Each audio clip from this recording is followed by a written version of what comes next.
thing's free. Get plugged in here a little bit.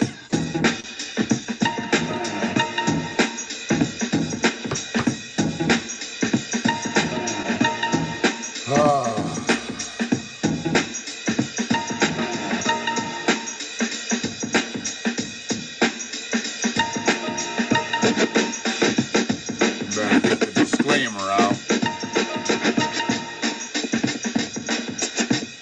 Gotta get the disclaimer out. Now do yourself a fucking favor and get the fuck out of my store. Get the fuck out of here. Get the fuck out of here. Get the fuck out of here. Get the fuck out of here. Norma Get the fuck Rex, out. Angie Get the fuck Bogar. off the press.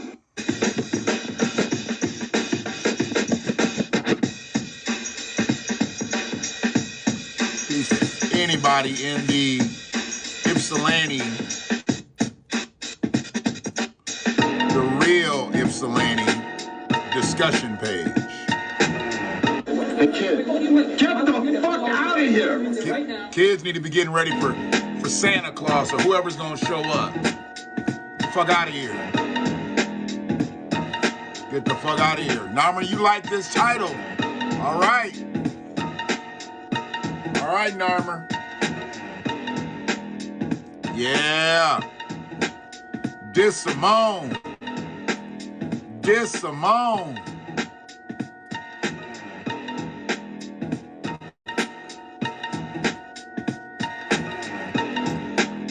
Appreciate y'all getting up in here early. Whether you're coming through Facebook, Twitter, YouTube, or you're just right here on Haps with me. With my little Nas X hearts. I hate these fucking hearts. Free, I thought you told me they did some upgrades to the platform. I guess it wasn't to get rid of these hearts. You hit me and said they did some upgrades, so I figured those hearts were gone. So we're still in that sunken place, I guess. Yes, kids should be kids, Narmer. Kids should definitely be kids, and they should not be in here. I don't mind kids, but I mind them being in here. This is not a kids-friendly platform. So, blazing. No kid zone. See, I like that. This is the no kid zone. Glad people are understanding and are empathetic to my situation. Now do yourself a fucking favor and get the fuck out of my store. Get the fuck out of here. Get the fuck out of here. Get the fuck out of here. Get the fuck out of here. Get the fuck out. Get the fuck off the press. OG Classic Jones coming in with the disclaimer. I appreciate that. Giving me that official look. Making sure people understand this is not for children. We're going to say some bad words tonight, just in case kids do end up coming in here. Not that we don't say bad words all the time. We're going to say some bad words tonight. And I don't need kids on this one because we're going to be talking about somebody who messed with kids. And that was a problem. And he went to prison. And now he's out. And he's probably going to write a book and tell his story. But I don't give a fuck about his story. The fact that he fucked with a child, he's off the grid Sid to me. Fuck with children, fuck with my money. You can get the same fucked up shit to happen to you. That's the way I see it. And you'll deserve it. You don't fuck with no kids. You don't fuck with no kids. Yeah, you fuck with kids? Okay.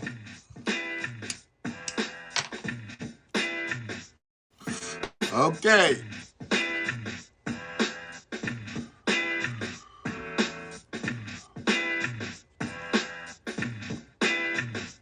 Kamala Harris. I'm going to start out with Kamala simply because, and I'm calling her Kamala Harris. I want to build the algorithm. I want to build it. Kamala Harris. She is Kamala Imhoff. We know she's Kamala Imhoff. Or Kamala Babalabalabadu, whatever the mother people are she is. But she don't get to wear the Harris brand with full impunity. Not anymore. That is Donald Harris's name. She does not represent Donald Harris. Therefore, she's Kamala Imhoff, except for professional purposes, except for electoral purposes, except for campaigning purposes, except for when she's called a black woman. Because she couldn't have been a black woman if she had been Kamala Abalabadabadubadu, whatever the fuck her Indian name is. Or she definitely couldn't have been one if they called her by an Asian name. I don't know what her Asian name is, even though she's one of the most influential Asian women in America, our first black vice president. Okay. But anyway, we here. Emmanuel, Mary, Mary to you, brother. Mary, Mary. Mary Hana, Kwanzaa, something to everybody. Baby Jesus. I wonder if he's having his party at Zap Zone or something like that. So, if they had reenactments of Jesus being born, I mean, the manger. The manger. I never looked. Let me look this up real quick. Let me look this up. I know y'all know about the words, and this is one word that I don't really know the definition to. The technical definition. See?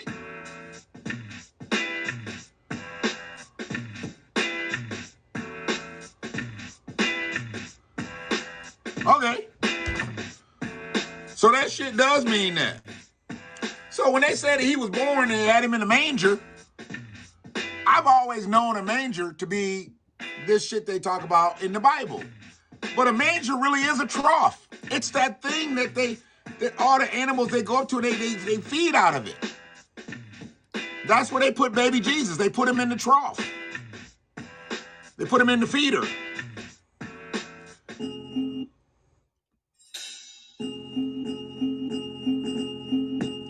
Yeah, a manger is actually something that animals feed out of. It's a trough. And I had heard that before and just never read much into it. So he was just sitting right there next to the animals and shit feeding. Cows and whoever. Baby Jesus was enlightened, I guess. Uh-oh. We got some trolls in here. I'm not even that big, but I get these trolls. What's going on with that? How can he be released? Oh, is that what you're saying? How can he be released? Oh, he's out. Charles Pugh is out. He's out of jail after raping an underage child, possibly more than one. I think he just went to jail for the one. But he's out. Pedo Pugh is out. Touch him low Charlie is out. Touch him young Charlie is out. Former city council president? Wasn't he city council president? Detroit City Council, that's a movie in the making. Somebody needs to make a movie about the corruption and the deceit in the Detroit City Council. I think it may make one hell of a movie or or like a miniseries. Yeah, the newscaster, yes. Yeah, the motherfucker went on a run and went to New York and was waiting tables and shit. I'm like, oh, they'll never find you there. He must have been trying to appropriate Latino. Yeah. He had cut all his hair off. Cut his goatee off. He was really trying to be circumspect. He was probably trying to blend in. Yeah. He probably stopped calling himself Charles, probably started calling himself Carlos. He was probably Carlos Pujos. He wasn't Pew anymore. He was Carlos Pujos. They found his ass, brought him back here, and he went to jail. But he's out because he was able to plead. I can't believe they allow motherfuckers who rape people to plead. How can you take a plea deal? You fuck somebody. without their consent, and he fucked a child. You allow him to make a deal? This whole ass country ain't shit. United States of America ain't shit. Other countries, you rape a child, you gotta go. Go. You're out of here. Go right to that door, we'll see you. In America, they'll give you a 3-card money thing. Now, do you want to go to this prison? You want to go to this prison? You can stay here. You can get work release. Really? He fucked a child.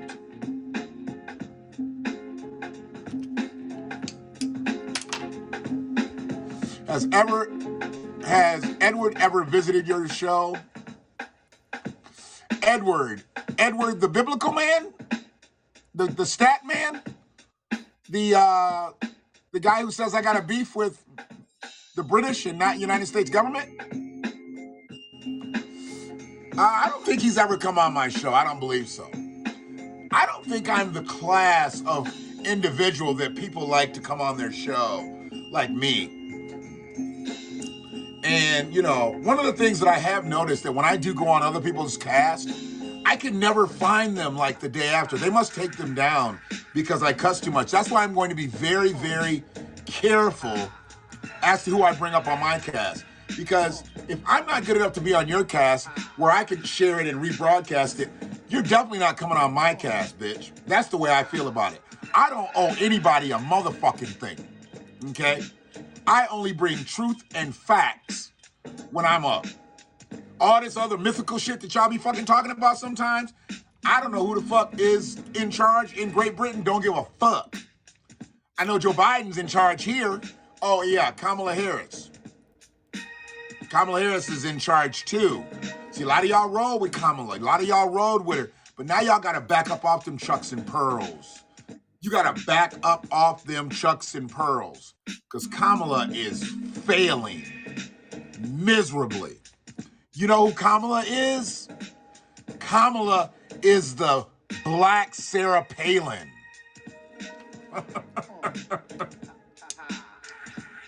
Y'all laughed at Sarah Palin, but now we got a black Sarah Palin.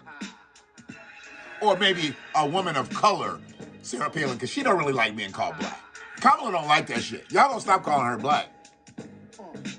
If it's the last thing you do, you gonna stop calling her black.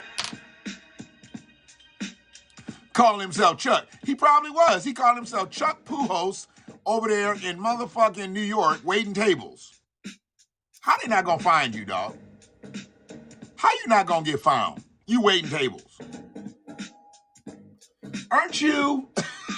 Somebody probably was like, aren't you? And they'd be like, oh, excuse me, you're under arrest. Really, motherfucker? You could have did all kind of shit. You could have went into some type of job, did some telemarketing and shit, been in a cubicle and just had your head down all day. No, you want to wait tables in Manhattan and shit. Okay.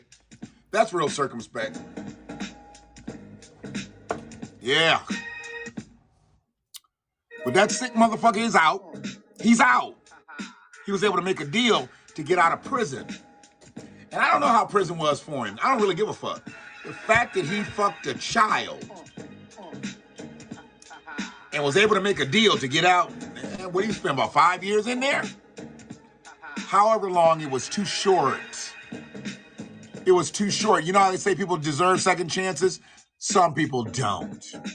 Because he just didn't rape a child because the child was underage, because he thought the child was a grown man. He raped the child because he knew the child was a child. See, that's my biggest issue with him right here. He raped the child knowing he was a child. He was supposed to be mentoring the child. He was supposed to be giving the child some ism. Instead, he ended up giving him some jism.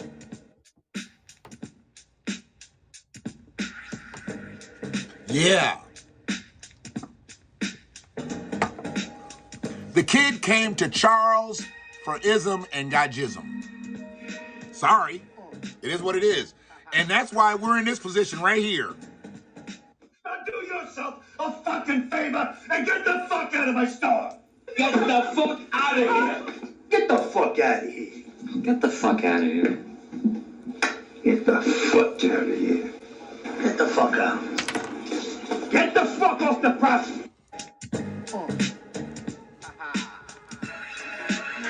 That's why we where we at right now.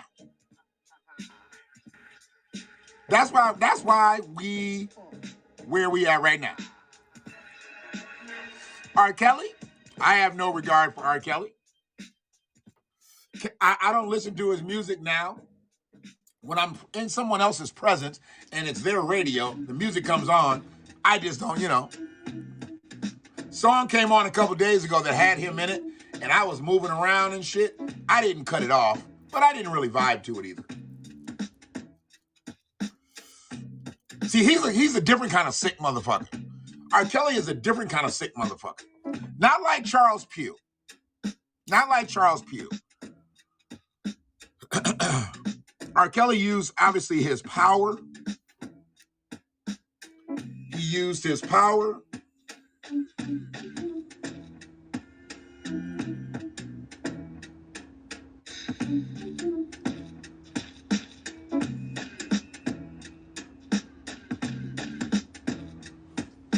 I got you. So I was actually supposed to come up tonight with a young brother, but I'm not going to come up with him tonight because he's under the weather. This thing is taking its toll, It's taking its toll on people, and I want people to rest. I want the people that do come up with me, I want them to be at full strength because I'm here. And I don't want somebody to be not at full strength if they're going to be up with me. Now, motherfuckers get up here sometimes and they don't be full strength mentally. That's their ass. That's okay. But I need him to be full strength because he's a thorough young brother. And I actually got this.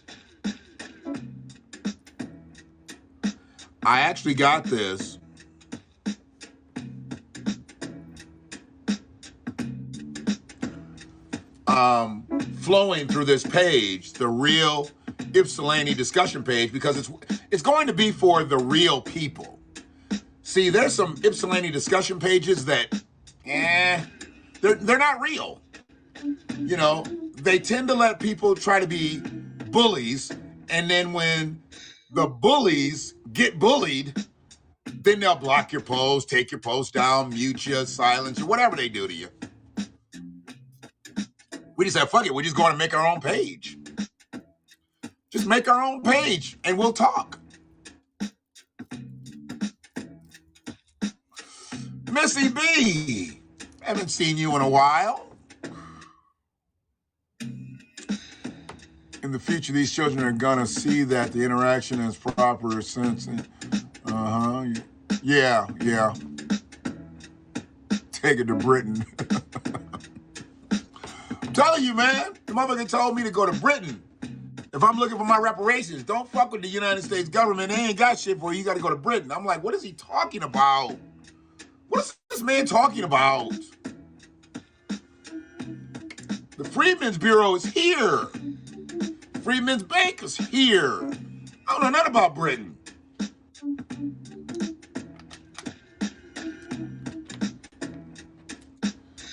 R. Kelly going to jail, he don't even know how to read his damn papers. On the other hand, Charles Pugh, he wrote his shit out.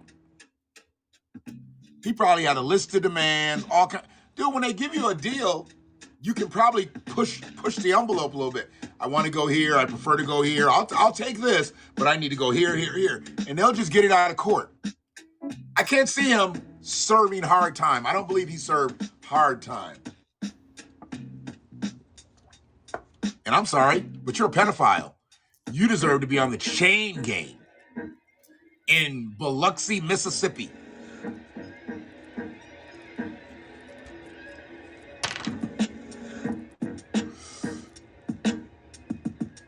Hopefully everybody's got their families together. I know it's a holiday where people give and receive and take and deceive and, go fetch and retrieve and, whatever. Hopefully everybody's taken care of. I am absolutely 100% not in the Christmas spirit. So I'm in a machine mode right now. I got like a machine-like mind, and my mind has been doing some different things this week, so I'm in a machine-like mode. I'm happy to be here. I'm happy to be here. Healthy. I'm healthy. I think for the most part, I'm healthy. You know? Uh-oh. He's here in the chat. If I'm not mistaken, he's here in the chat. He's an award-winning author. He's a father. He's a politician. And we'll be doing some things, rolling some things out here about our village, specifically the city of Ypsilanti, inside the county of Washtenaw. Oh, yeah, we've been talking about Charles Pugh, Emmanuel. We've been talking about Charles Pugh. You didn't know we were talking about Charles Pugh? We talking about Touch 'em Low Charlie.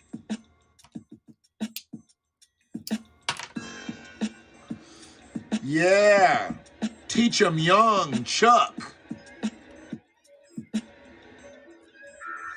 But man, I'm most thankful for being healthy, you know, for having the mind that I have. I got a ridiculous fucking mind. Hey, I ain't gonna fucking hold you up tonight. I'm thankful for having the mind that I have. I thank my mother and my father for creating me and giving me the mind that I have.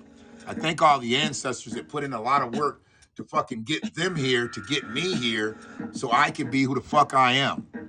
I might not be the greatest motherfucker, but I'm the greatest motherfucker. So it is what it is. I am in a position now mentally to where I don't feel like if I'm focused on it, you're going to beat me. And I've been in this type of mentality like maybe 4 or 5 times in my life. I feel like if I'm literally focused on what I'm doing, you're not going to beat me. I've already got you smashed.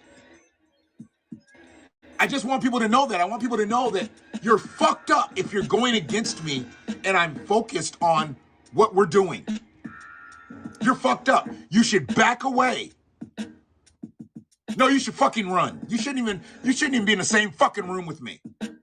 You have to understand, I'm not the same Shannon. You bitches. It's all good. Because where I am now, mentally, I should have never, ever gotten here. Ever. I talk about it a lot. I should be fucking done. If I did survive, I would be an invalid by now. Had I not changed my life almost 9 years ago. The thinking was there.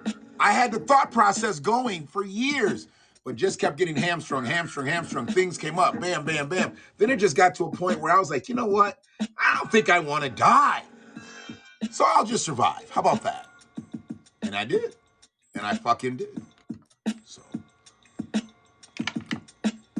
I make the shit sound easy, but it ain't easy. Ain't shit easy. I fight fucking demons every day. Not demons like Charles Pugh. Not demons like that fucking dickhead. But I fight demons. When you achieve, because it's an achievement. It's an achievement. It shouldn't be looked negatively upon. It is an achievement. To get to 500 pounds is a fucking achievement. And I achieved that. It was totally detrimental and I was on the way to death. So that achievement I had to forego on. I had to turn that achievement around. That was not something that I wanted to continue down that path. The road to that achievement was not a good road.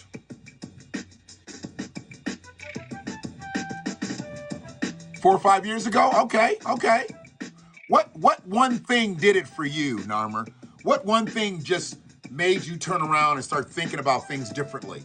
Because, you know, I've said it. I ate the biscuits.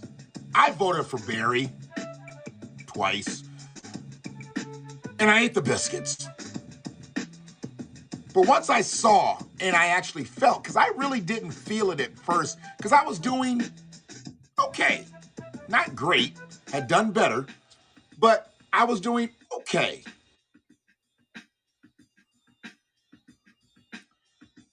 to not know that he really wasn't doing anything for us. I just said, okay, so we got a black president and we got somebody elected that looked like us. We really didn't look like us. You know, he doesn't really look like us. But anyways, we're not going to get all into that. He was black. He was black. We thought he was going to advocate for black people. He didn't. So I started thinking about things differently, and I started listening to things differently. If Charles Pugh was caught and guilty, imagine all the other shit that hasn't been. Absolutely. Look, Charles Pugh was a distraction. Charles Pugh was a distraction. And the allegations, which were true, that came out about Charles Pugh was because Charles Pugh, as a journalist and as a politician, he was going to be able to uncover some shit. Now, I'm just going to throw some shit out here.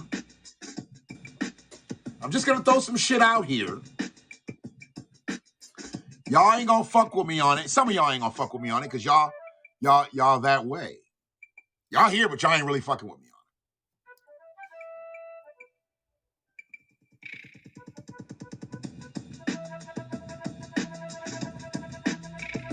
it. No shit. We were just in that wheel. It's just like, okay, they vote Republican, we vote Democrat. I get it. I totally get it. That's the way it was. You know, Democrats just voted Democrat no matter what. No matter who they're going to put in front of us, we just voted Democrat. And as black people, when they flipped us in the late 60s, early 70s, we never looked back. We never looked to independents, green parties, whatever. Obviously, Republicans weren't doing a lot for us, but we never put pressure on Republicans to do anything for us once we flipped. But we just became dumb-ass fucking Democrats. Dumb. So, with that being said,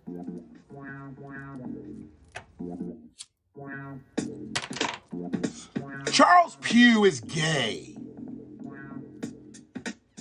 Makes no difference to me, except he needs to be sleeping with gay men, not gay boys. Because a minor could know he's gay, still doesn't give you the right to have sex with them. It's still rape.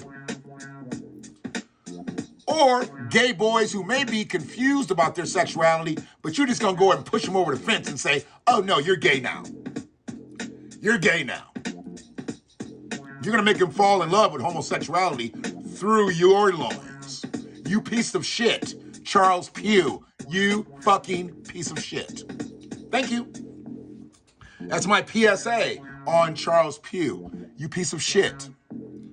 You are respected in this community. As a black man, as a man who had been in media, I was like, okay. So maybe he's going to bring a different side of it because he's gay and he knows, okay, the marginalization of this, that, and the other. No, you took that and used it for your power. You used your gayness. You politicized your gayness. You fucking piece of shit. But what I'm asking is, where was the LGBTQIAAP for Charles? How come they weren't outside the prison? Free Charlie. Free Charlie. I didn't hear the LGBTQIAAP say shit about Charles Pugh during the whole time. Where they at? Where your people at, motherfucker? Where your people at, Chuck?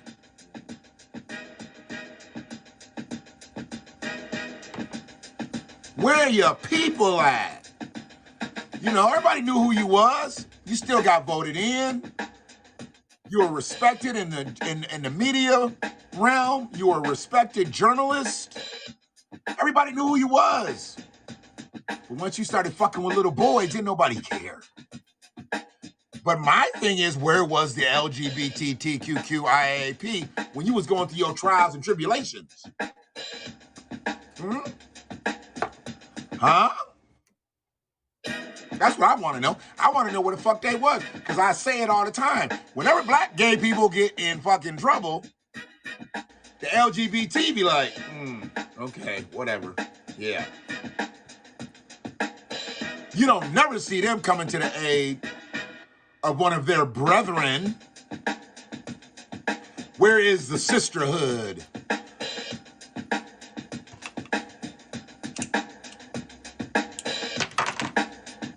On a good note, though, Kim Potter was found guilty of first and second degree murder, and she's in jail. They didn't allow her to stay with her family over the holidays. No. The bitch is in jail. Her attorney said, can she just spend the holidays with her family and then we'll be back and get this in order? No. The judge said no. Was that Judge Chu? Judge Chu? Salute to Judge Chu. 2 for Chu. She said, nah, we're not going to treat this like any other case. You know, no. She got to go. She got to go.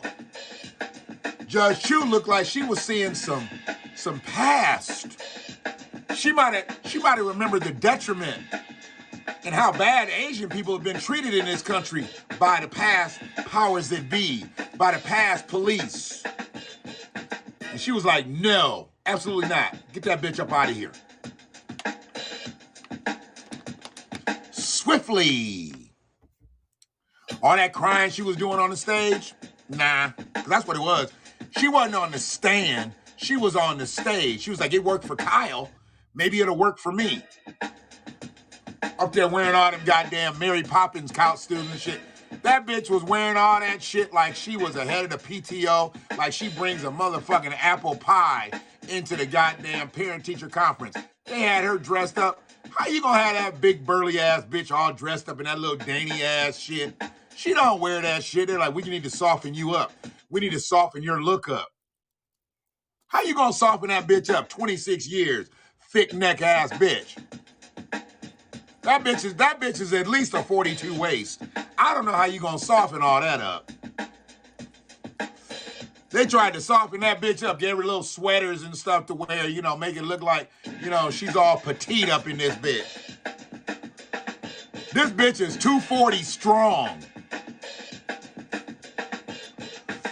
Did her hair and shit. They had her hair done every day.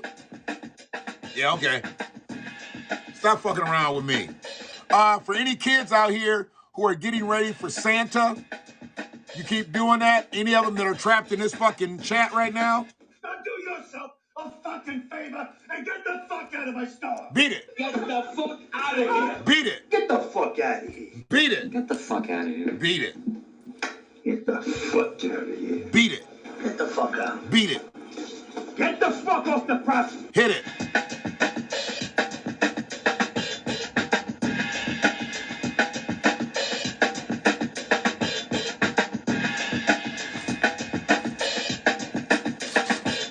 Hell no.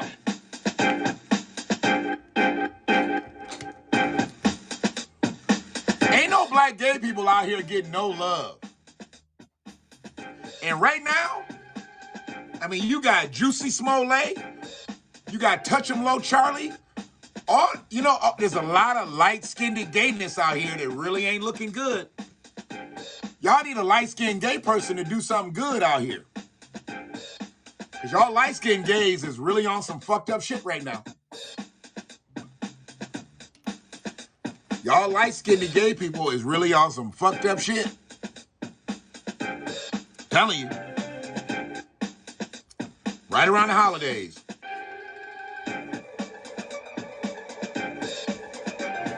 I wonder what Charles Pugh is really going to try to do when he gets out here. I mean, how many doors need to slam in his face before he just goes off into some obscure area and just never comes back? Beat it. Get the fuck out of here. Hi, I'm Charles Pugh. Get out of my place. That's what he needs to feel for like the next 70 years. Yeah. You want to do something? Start your own thing. If people buy it, they buy it. Because he's gonna write a book. I heard the DJ. What's the DJ? The guy is helping him. He used to be the DJ. He used to be the big R&B hip hop DJ around here. It's his buddy. They're friends. Oh, Reggie Reg. No, they ain't doing too good. Edward, hey, how you doing? Somebody just asked if you ever came on my cast before. Good evening, Shannon. Goodness and mercy follow all the days of your life. Just stop by for a greeting. Happy holidays to you. Happy Hanukkah, Kwanzaa, and you know, baby Jesus' birthday. In the manger, because we're managing the manger tonight. Just found out the manger is a feeding trough. Well, I kind of knew that, but they always said it was a baby crib for Jesus, whatever. I kind of knew.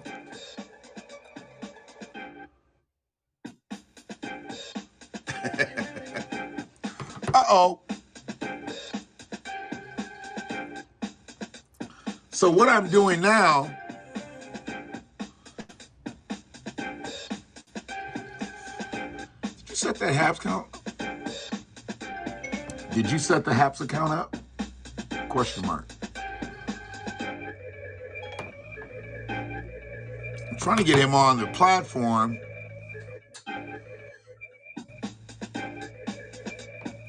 Piece to Cargo 420. A couple people had to be turned away today, unfortunately.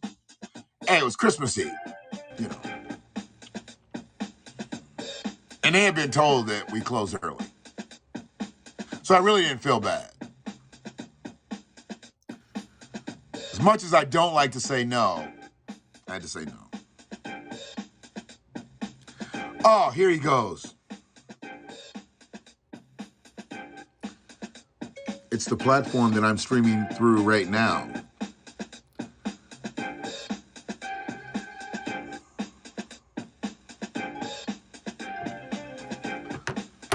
So, who asked if I came to your broadcast? I don't know. It was either Emmanuel. I think it was Emmanuel. Yeah. It was Emmanuel or Narmer. They're the only ones who've really been talking.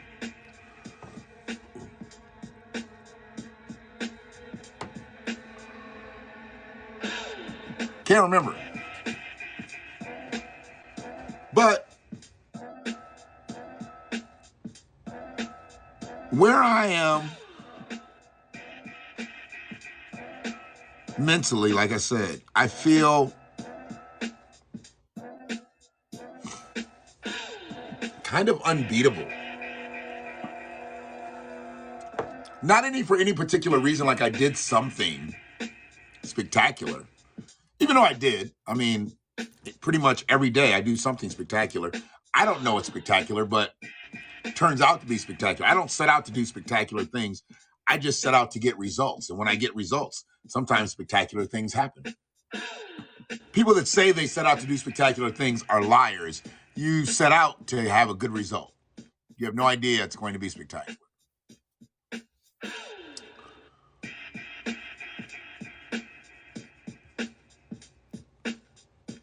I don't know. I think maybe they didn't I don't know.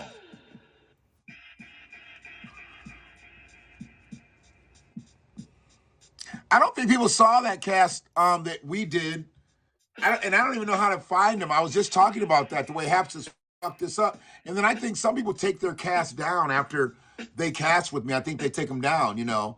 And I'm not up here trying to like download cast and, you know, but if that's what it's going to come to, I'll have another device, pick up the cast, and then just download it to my hard drive. But I don't think I should have to do that. I should be able to just catch the link and be able to share it. But I'm not tripping. You know, I started in this thing by myself, and I've tried to build with several people, but it's really difficult, you know. Regular motherfuckers are different than internet motherfuckers. Internet motherfuckers are different. Yeah. Most people that I talk to online and shit, I've never met before. I mean, I have my core people that, you know, I know and I've grown up with and know for a long time, but for the most part, a lot of people I don't know. Go onto your profile and you will find it. I have them. Oh, okay. So the stream will be, so can I like share it like out into like the Facebook space? Or can I only see it on Habs? Because it seemed like they took all that capability away. Seems like they did. Everybody's tripping about this whole thing about what Jay-Z said. Fuck what Jay-Z said. Are you retarded? That's what he's supposed to say. He's not supposed to say, oh yeah, man, there's a couple people that have a good shot. He's Jay-Z. He's supposed to say, man, can't nobody fuck with me. Isn't that what hip-hop? Well, that's what hip-hop used to be about. The whole thing with hip-hop, it was like, you were the best. You could have been a shitty rapper, whatever, but you were always supposed to be the best. That was the whole point. You were the best. And then it just got to be commonplace where motherfuckers didn't want to be the best. They just wanted to be. And that's why all this fucking music sounds alike. All the artists look alike. It's dumb. There's no individualism anymore. All the shit looks alike, sound alike, and it's all trash. That's why somebody can run away like Aubrey, can run away with everything because he sets himself apart with that sing-songy shit and the rapping. Well, you got these motherfuckers. That's some dumb shit. That's the dumbest shit ever. Mumble rap type shit. And there's that other motherfucker that he's local and everybody loves him. He was at that basketball game we went to. I forgot his name. Love him. People just love him out here.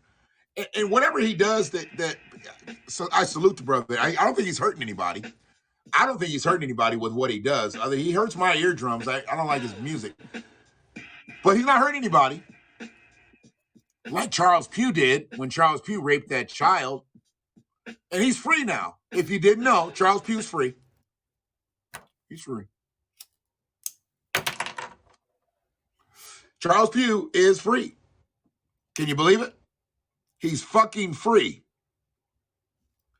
Crazy to me that Charles Pugh could be fucking free after raping a child. Just a few years ago.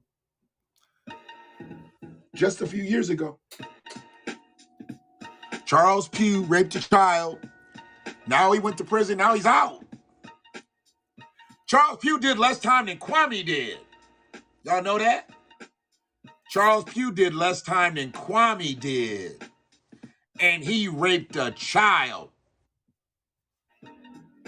Kwame was on the way to 28 calendars. And Charles did 5. 5. Pretty sure it's 5.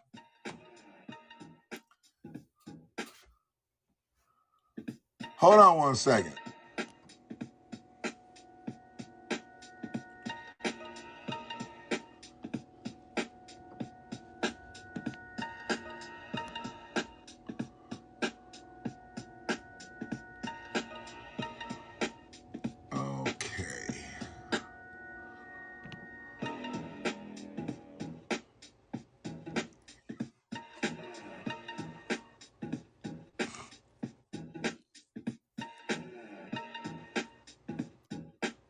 Man, you got people in jail for 25, 30 years for stealing some meat from a grocery store. Like, they were stealing meat so they could go feed their family, and they do a quarter of a century. He raped a child, got 5 years. Make this shit make sense to me. You're going to either make it make sense to me or you're going to shut the fuck up. Because you're not going to talk to me and tell me that this is the way it's supposed to go. I mean, yeah. Kwame did some egotistical, narcissistic shit. But he never raped a child. And he was going to do 28 calendars after one of the most egregious convictions hadn't been overturned. Real shit. Tell him, man. All right. I invited him. I invited you. I don't think he's going to be able to come up. He said, I'm asking because I haven't seen you on this broadcast before. Okay. So y'all getting that all cleared out. Y'all getting that aired out. All right, better. So yeah, young man that literally I thought was under the weather tonight was not going to be able to come on. We're trying to get him up right now. I'm going to say a couple things, and we can manage to get him up on the scene.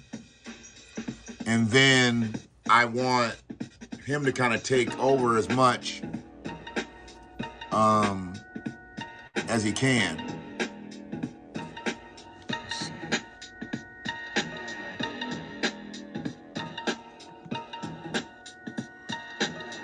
No, he invited someone else.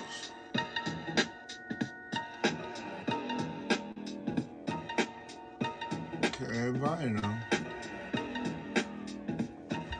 I don't know what gives me the notification when I'm actually on the screen if the person is like trying to get in. I did the invite.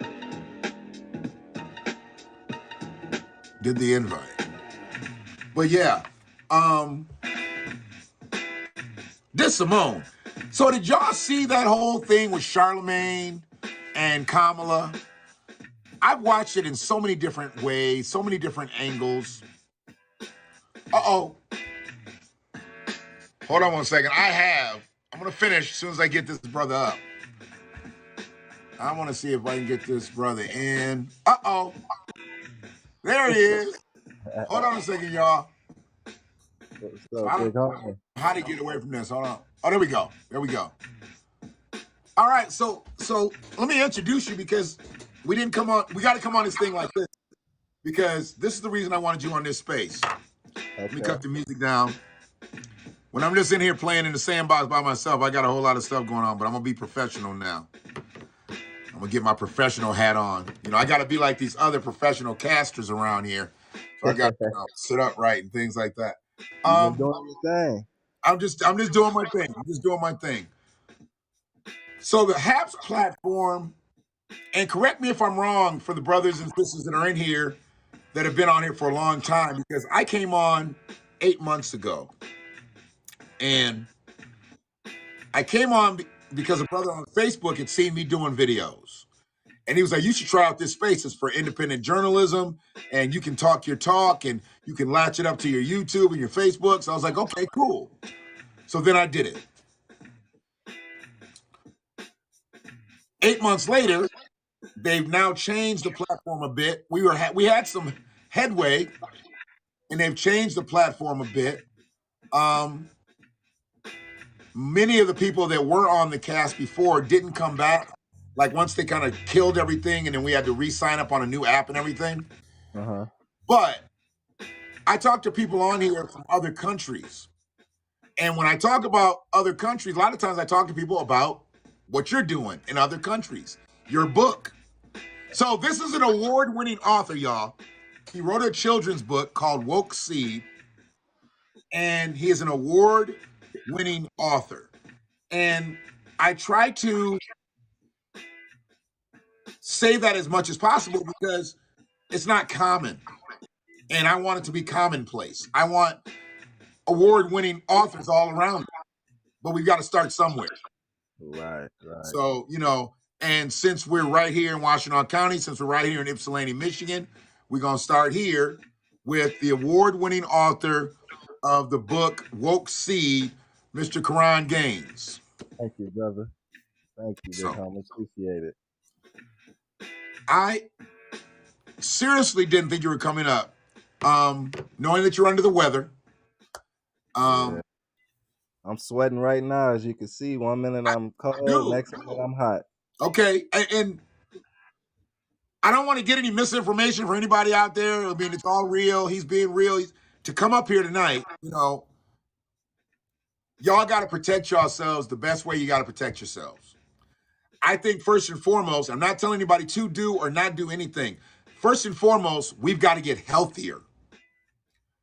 Our health helps us fight against that more than any type of object that we can put into our body.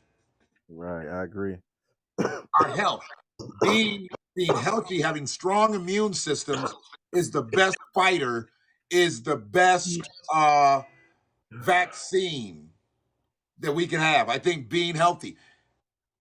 That's why I have a problem with situations that they don't seem to talk about. They don't talk about our health as much as they talk about the vaccine. Agree. And if the vaccine is supposed to make us healthy, but it's not going to make us healthy, it's going to help us fight what's attacking our bodies. What's going to make us healthy? And say we do get the vaccine, what can help us strengthen up and help us double down with the vaccine? Being healthy. Why isn't that being talked about in this country? I agree. All the testing, all this. I just heard a newscaster say the way to stopping this or the way to slowing this down is through testing. But before they said the way to slowing this down was through vaccinations. Right. And before they said the way to slowing this down was through wearing masks. And before they said it to staying in the house. Right. So now we've evolved to the way to slow it down is to test. Right.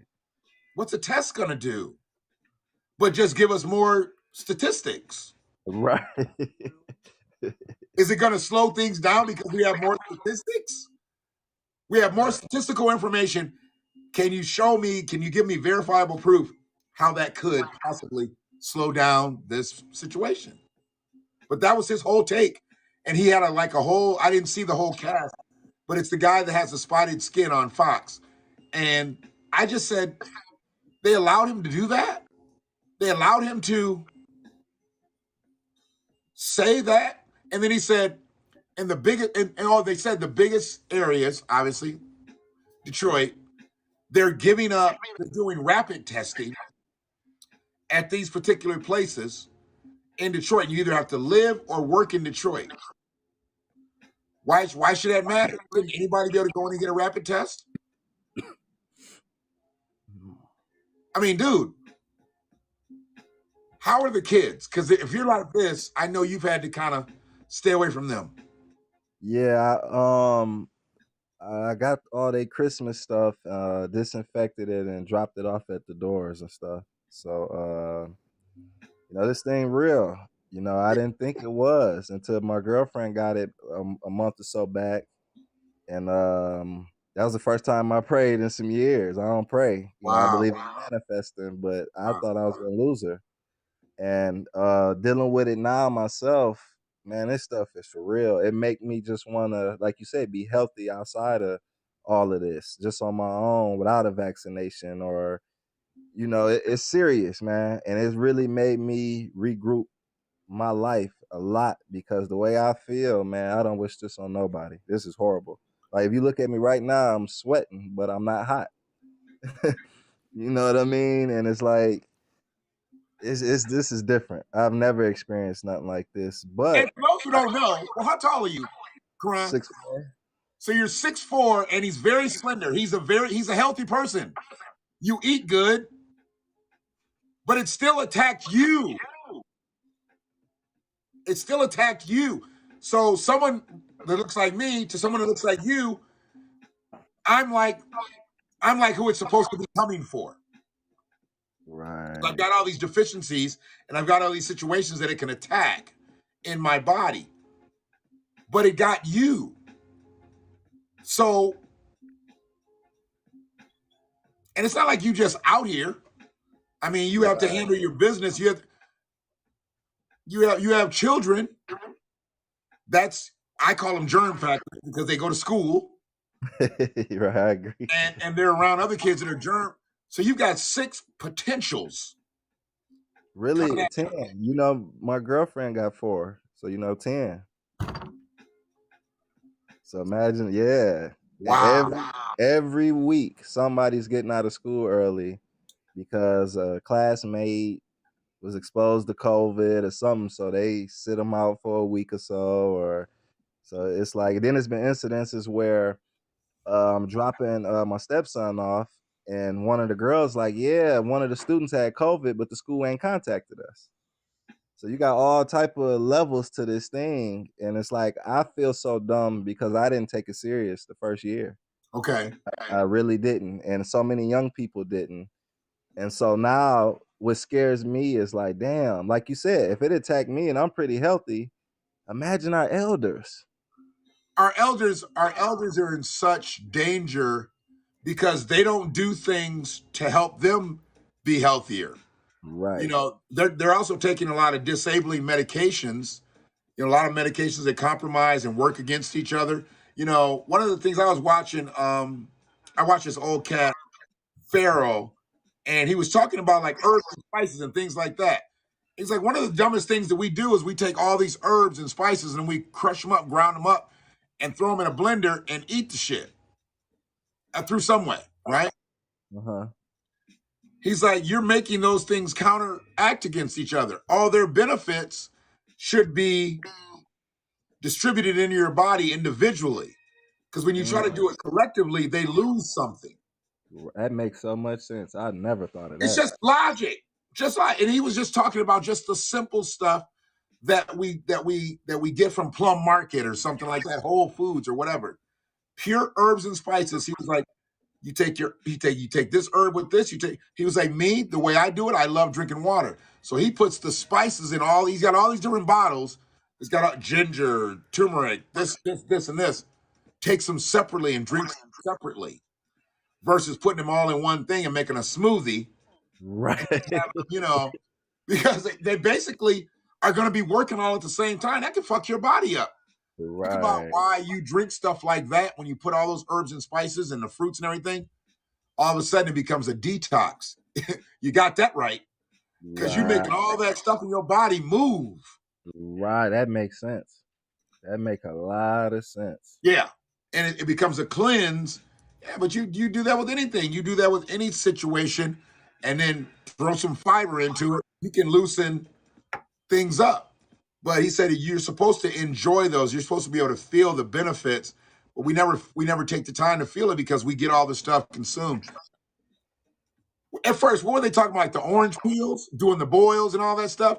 I don't know. Uh, Did you see any of those videos? People were yep, doing yep. the.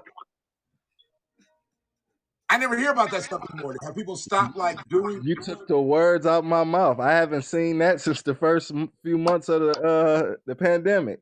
like everybody peeling oranges and putting them in the water and standing over it?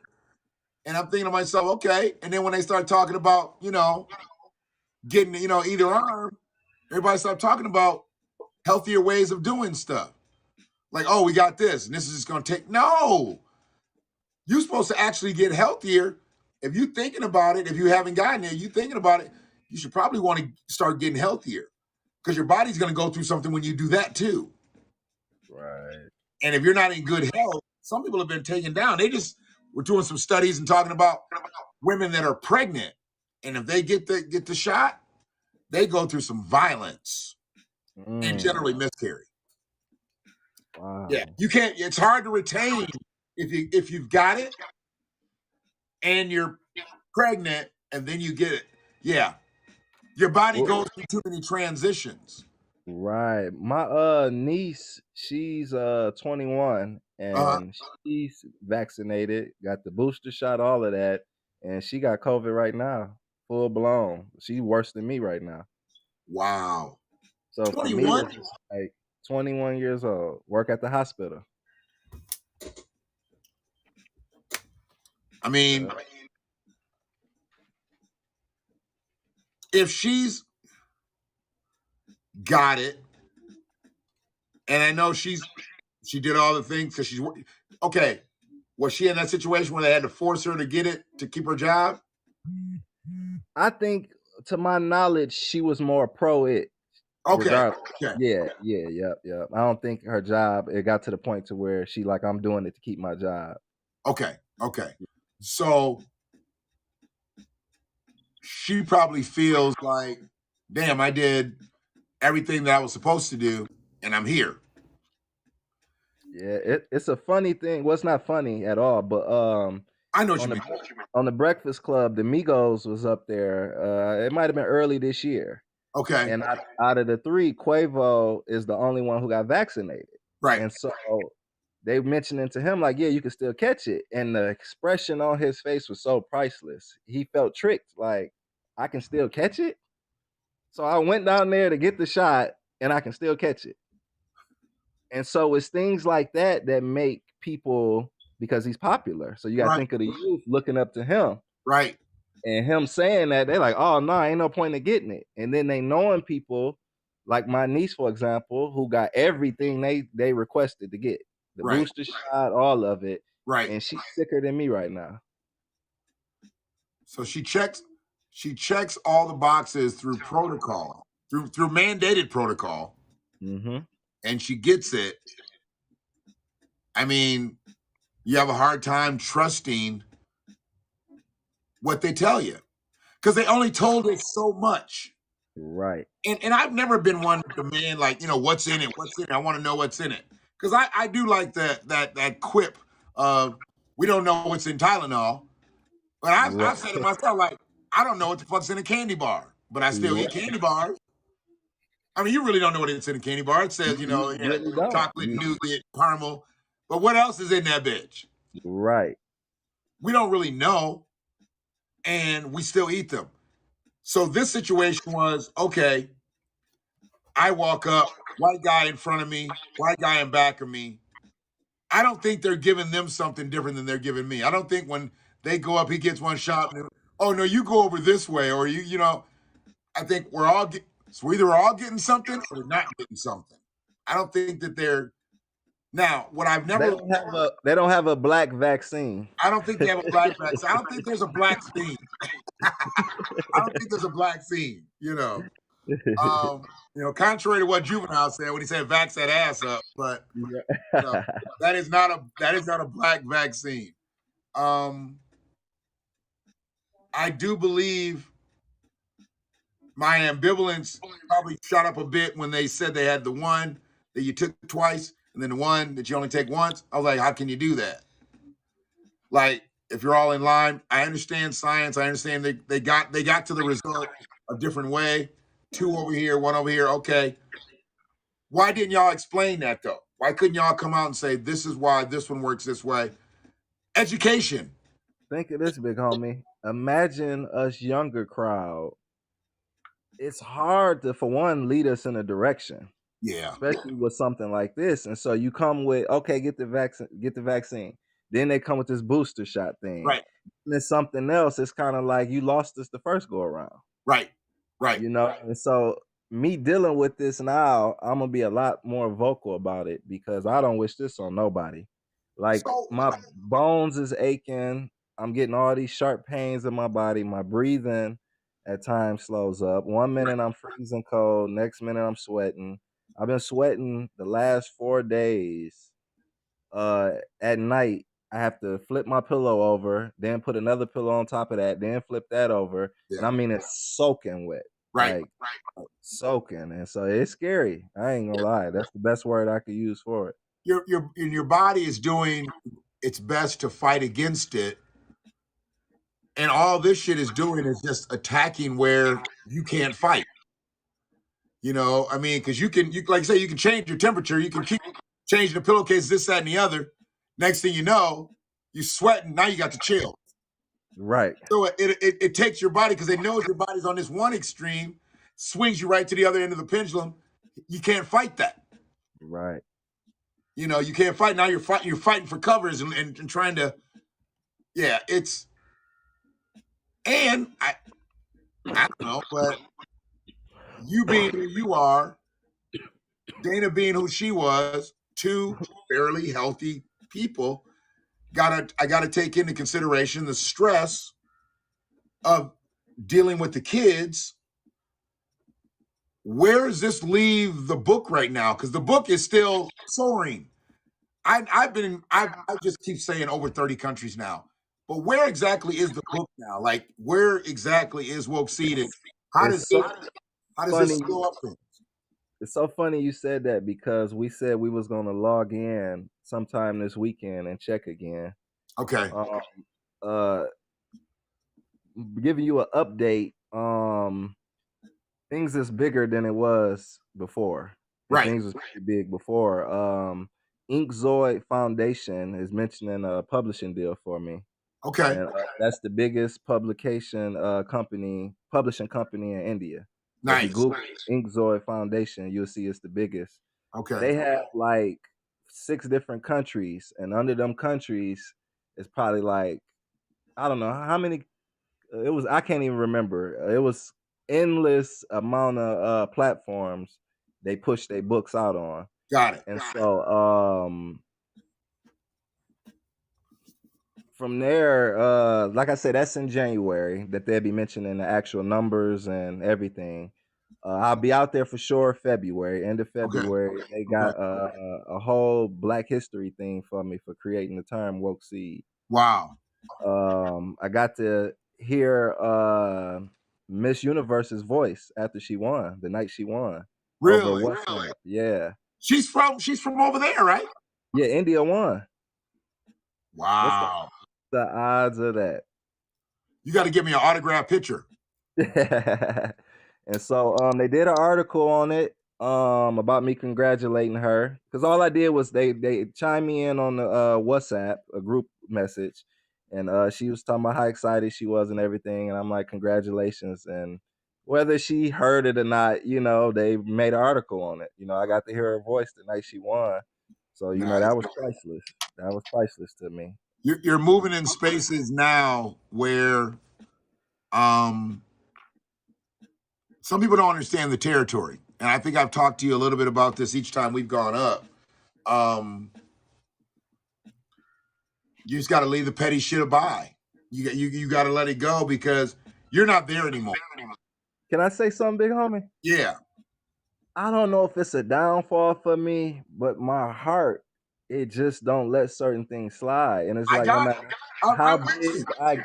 how big I get, when I see something that moves me, I cannot help but to speak on it. And to some people, they like, bro, you way on something else. Why do you even care about Ipsy? And I'm like, because I care about me. I'm from Ipsy, you know? So whether it's Ipsy or Japan, if it's something that I see that bothers me, I just don't know how to not speak on it. So I don't know if that's a hindrance or, you know, I just don't know.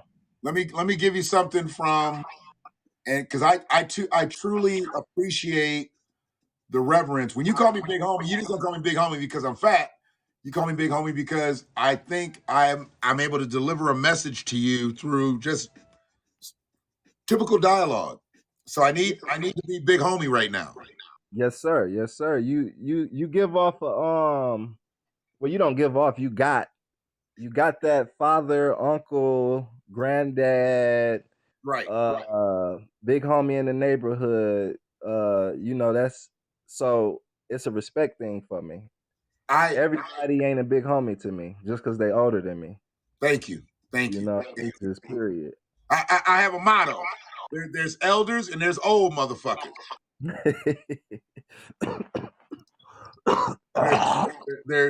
There's elders and there's old motherfuckers. And if I call you an elder, I respect you, I revere you.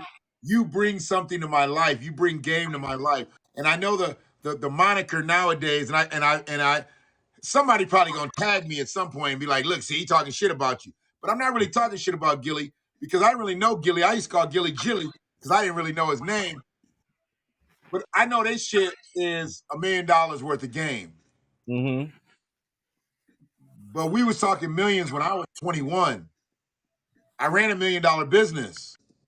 So I understand what $1 million worth of game is in 1991, 1992. Now we're in 2021. I don't talk $1 million worth of game. I talk $1 billion worth of game, but I'm a freedman, so I talk $1 trillion worth of game because that's what the government. Edward, if you're still here, the United States government owes us trillions, not the British. The United States government. The British ain't never enslaved my people. Okay? Don't none of my people talk like Idris Elba. So when I drip game, I don't drip $1 million, I don't drip $1 billion, I drip trillions because I am a freedman. Now, the reason I tell you the things that I tell you, this is the game, this is the big homie game. I know people are watching you that you don't even know that are watching you. And their whole thing is, do I jump in now or do I wait? Because they don't really get anything if they jump in too early and you flop. But they get something if they're able to latch on once you've actually elevated, once you've really got wind behind your sails, they can jump on then and they can look as good as just you do. But see, right now is that vital time. Right now is that vital time to where people are watching, where they can help, they won't help. But when you fail, they'll be the first ones to talk up. Right. They could come to the table right now. They could be on your team. And I know you're like, oh man, I ain't gonna do that. I ain't gonna do no shit like that. That's the way y'all think. But this faction of people over here, they get their whole goddamn community behind somebody. We over here fighting. We got 3 black Girl Scouts. We over here fighting to sell fucking 50 boxes of goddamn cookies. They get their whole troop out. They get their whole troop out and sell out at the grocery store. Yeah. We fighting over the same goddamn 3 girls as black Girl Scouts and their cookies, but they put their whole neighborhood and they hit the Krogers and they hit the Save-A-Lots. They hit this and they hit that collectively. And you know what I'm saying? It's not that we can't do that, but we won't do that. Right. We won't do that. We refuse to do that. But then we want to be great. We can't be great. Fighting over the same faction of people. I remember in church they used to pass the thing right down the aisle. Some girl selling some boy selling some. Really? This nigga already trying to get all my motherfucking money with tithes and offering. Now you passing fundraisers around in the pews. I gotta buy a candle in the pews. I gotta buy a Little Caesars pizza kit in the pews. I thought that was horrible. I thought that was tacky. That Little Caesars pizza kit. I remember that too. Dog. And I'm sitting up. This before I lost a pound or two. I'm fat as fuck, so I'm thinking about the crazy bread. Like, damn. Fuck what Batman's saying. Let me get two of these damn little pizza kits and some crazy bread. And it was petty to do shit like that, but that's what the preacher was about. He was just bring it. With you, you've touched a vein with Woke Seed. People that haven't read the book and haven't been privy to it, they got to get this book, Woke Seed. Before we go any further, let's do a quick infomercial. Where could a person that's on Haps right now, YouTube, Facebook, where could they get the book right now? Where can they order the book right now? Wokeseed.com. Nowhere else on the planet. Not Amazon, nowhere. Wokeseed.com. That's it. You own that website. Yes. So you own your own platform and you're selling your own book on your own platform. Not using Amazon, your own platform. Now, fuck the $1 million worth of game, fuck the $1 billion worth of game. We freedmen. And we're going to have to say, niggas, please. Niggas, please. Why? Why'd you do that? You could have went the easy way and went on Amazon. Why? I believe in it so much. And I just feel like if it's already past 30 countries without it, why would I give them a piece of my pie? And some people say, well, Quran, you could put it on there and make so much more money faster. And I said, I didn't think I was in it for money. Yes, I'm in it to make, I plan and I am making the money. Right. The things I've accomplished with the book already is priceless to me. Absolutely. Having this whole other country, they sending me videos of these kids chanting the book. And Mayana Langer, the top sports journalist, inviting me on live video to come to India, Miss Universe. It's been kind of spooky at times in a sense because these people have told me I was sent from God for them, and then when they broke it down, it became real spooky to me, and the breakdown was kind of, Hinduism is the guy. A lady told me this, and a guy. Okay. And he goes to say, "You're like a god to us," and this and that. I'm like, man, kind of slow down. I'm like, well, He's like, no, listen to me. Hinduism is the oldest religion on the planet, and it represents one God. He said, your rap name, Mr. One God, your clothing brand, One God Clothing, your publishing, One God Publishing. I said, okay, cool. He said, the next religion we have, Islam. Your name is Quran. So they're connecting all these dots that I'm not even. These are people that knew nothing about you before woke seed. Nothing about me. Okay, so we got to stop here. I've ignored the chat. I apologize, y'all. I know I'm horrible with the chat, but I got to have you address this because this is about you. He just wants a quick summary of woke seed because I always love the way you're able to articulate it. It's your book. You should be able to articulate it. And I hate that show. People are like, he speaks so well. How the fuck is he supposed to speak? He's educated. But articulate woke seed. Give us a synopsis of it. Dig as much as you want. Because I'm trying to preserve also. I want you talking, but I want, if you got to stop for a minute, I need to interject, do whatever. But give us a synopsis of woke seed for the folks that haven't been privy to it. Because you got book sales on the video, so it's all good. I'm good. You got people about to buy the book. First, I want to say shout out to everybody because it's hard for me to read the comments and still be engaged. And I saw my name come up a few times and stuff. So appreciate everybody for tuning in. Woke Seed. It's Woke Seed, one race, one culture, one God. And it's about a little boy named Light. He goes to visit his uncle unexpectedly. And while he's there, he meets new friends. All of his friends are of different cultures and nationalities. And so one little boy asks one little boy, why do we go in at different times? And the little boy discussed with him because we have different gods. And so at that point, Light, the character, his name is Light, he was real confused. And so he goes to ask his uncle, how many guys are there? And from there, his uncle gave him some information about balance. And from there, he kind of, because I don't want to give away the whole book, it would be no purpose in it. And from there, it strike nerves in the little boy to where he questions certain things that a lot of people might think it, but afraid to talk about it because the religions gear them in just one way. Right. So the book promotes women at a very high level. And because I tell people all the time, they're like, well, Kron, what's this balance you talking about? And I say, what do we all have in common? And people like, what? I said, we all come out of a woman. That's the balance. Yeah. So if we start from there and build from there, it'll shift everything, especially in the communities we grow up in. Right. Because you gotta look at the rap music, you gotta look at the movies and what we actually seeing. So you look at a kid who's in the car with his mom or dad, he's listening to all of these new rappers or old rappers because they all talk about the same stuff. Sure. And it's degrading women. Meanwhile, we come out of a woman. Right. And so for me, one of my biggest quotes was pertaining to the book. It was a quote in the beginning when it's about the author. Right. And I said it'd be counterproductive of me to tell any child what God is or what to believe in. Right. But it's nothing wrong with us striking a nerve to get them to think.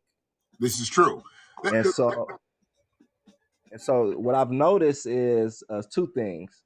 Women really appreciate the book more than the kids. Mm-hmm. So you've shown them in a positive light. From there's been so many books that have been brought out that they'll talk up the man, but you don't hear about the woman. And there's so many messages. The thing that I love about the book is there's messages behind the message. Yes. So you can't just read the book once. You can't read the book once and gather everything. You've got to go back. You'll be like, oh, that's what he meant. If you don't do that, you're doing yourself a disservice. And any children that read the book, they're going to read it and they're going to want to get all the words right. But then when they go back and start getting the meaning of what some of their conversations are about, that's where it's going to take off in a whole different. And that's when that light goes off. Yeah, that light totally goes off. That's why his name Light. It's a message. There's a message, and light affects other people. So yeah, we're not going to give the whole book away, but we kind of. Can I say this, Becoming? And that's where the term come: a conscious being that spreads enlightenment to others for them to enlighten themselves. So his job was in the part 2, he goes back to enlighten his mom and dad because Oh mom wow. and dad don't know everything. Mom and dad is stuck in religions too. So when Right. he go back home in part 2, he enlightened everybody. And then at the end of part 2, you hear a horn beep, and his sister Supreme is back. So part 3 is Supreme is back. The Okay. woman is supreme. So Right. he starts the little girls off educating them on that they're supreme early. We can kind of squash all this rhetoric in the rap music and how they already set certain narratives. So it's just pretty much we trying to create the new young boy and girl for ourselves Right. without nobody else doing it.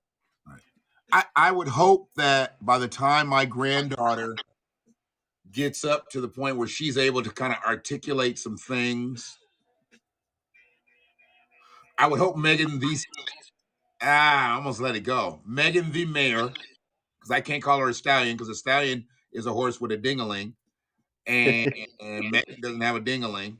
From what I know, she doesn't have a dingaling. So I can't call her a stallion, but Megan the I hope her career is over because I don't want my granddaughter growing up to say, I got Megan knees. Right. There is nothing supreme about a female saying she's got Megan knees. Nothing supreme. Our royalty, our supremacy comes from us having the class that we have. And our women have been sought after from the days of us getting to this soil. However we got here, we're not here to talk about, more is this, that, and the other. They've sought us out. They sought our women out because our women are supreme beings. They hold that ultimate that they're some powerful creatures. But what's so funny is my life got better tremendously when I started looking at my actions in the past on how I treated women, whether it's my baby mothers, women in general. So me doing the book and getting a reaction, it feels so good to me to cover up some of that BS I put women through. Sure. So it was a learning experience. I had to go through life and bump my head a bunch of times, make a lot of mistakes, and to get to this point. And I'm still learning. I'm still learning about the Absolutely. woman, and there's certain things we just never gonna learn about the women. You know what I mean? No, and we shouldn't try. We shouldn't try. We shouldn't try to solve women because Right. the woman is constantly evolving. So if you're sitting here trying to solve one and something new happens, it's gonna fuck you all up. So no, you need to be able to evolve as a man. I've always prided myself with being able to communicate with women on different levels, not just on some sexual level, this level, that level. And I've always run into women who are very, very intelligent, and then they just figure they're smarter than me because maybe they have a degree or this, that, and the other. And I'll be like, bitch, look, I got what I got, but you're not smarter than me because if you were, you know I'm fucking your best friend. I mean, basically. I never had to get grimy like that, but some women would be on some dumb shit like, I'm educated, so I hold you here. No, you hold me where the fuck I want to be held. Right. And you can't use your intellectual power over me because just because I don't talk it up, I got some shit up in here. I learned. See, most women that I knew, and ended up having long. Dude, I ran my first business at 22, made the agreement at 21, signed on everything at 22. Where most motherfuckers that was my age, they was out here doing their thing. They was in the streets. They was getting money, whatever. Dude, I was trying to figure out a way out. I was literally trying to figure out a way out my early 20s because they called me old. They called me old soul, this, that, and the other. Because I was given this opportunity, I thought this was going to be it.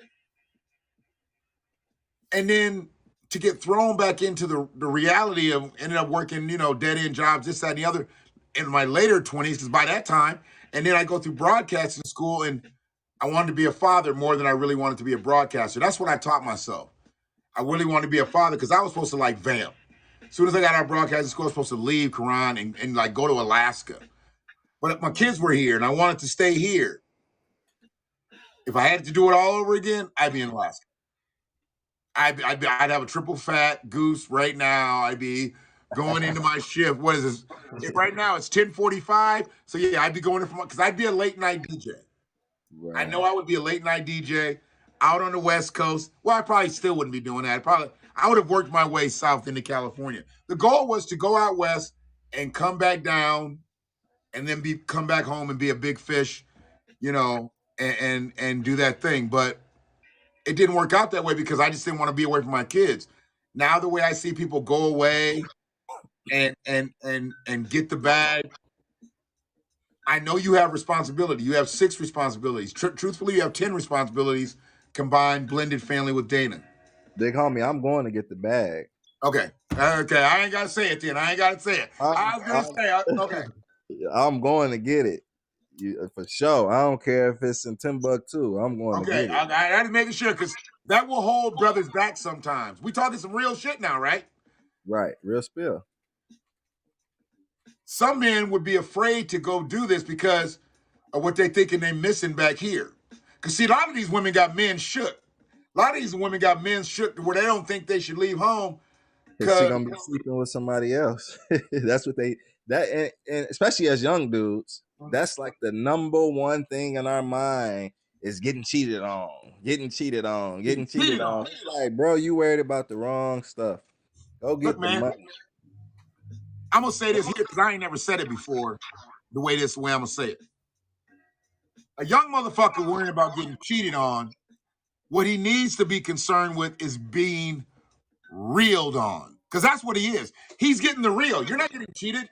What's happening is you're getting cheated on when she's thinking about fucking somebody else, but she's still fucking you. Mm. She's cheating you out of having a good relationship. She's mentally fucking somebody else. But once she fucks him, that's real. Ooh, That's that's no deep. cheating. There's no cheating, and that's as real as it gets. That's deep. That's why we here.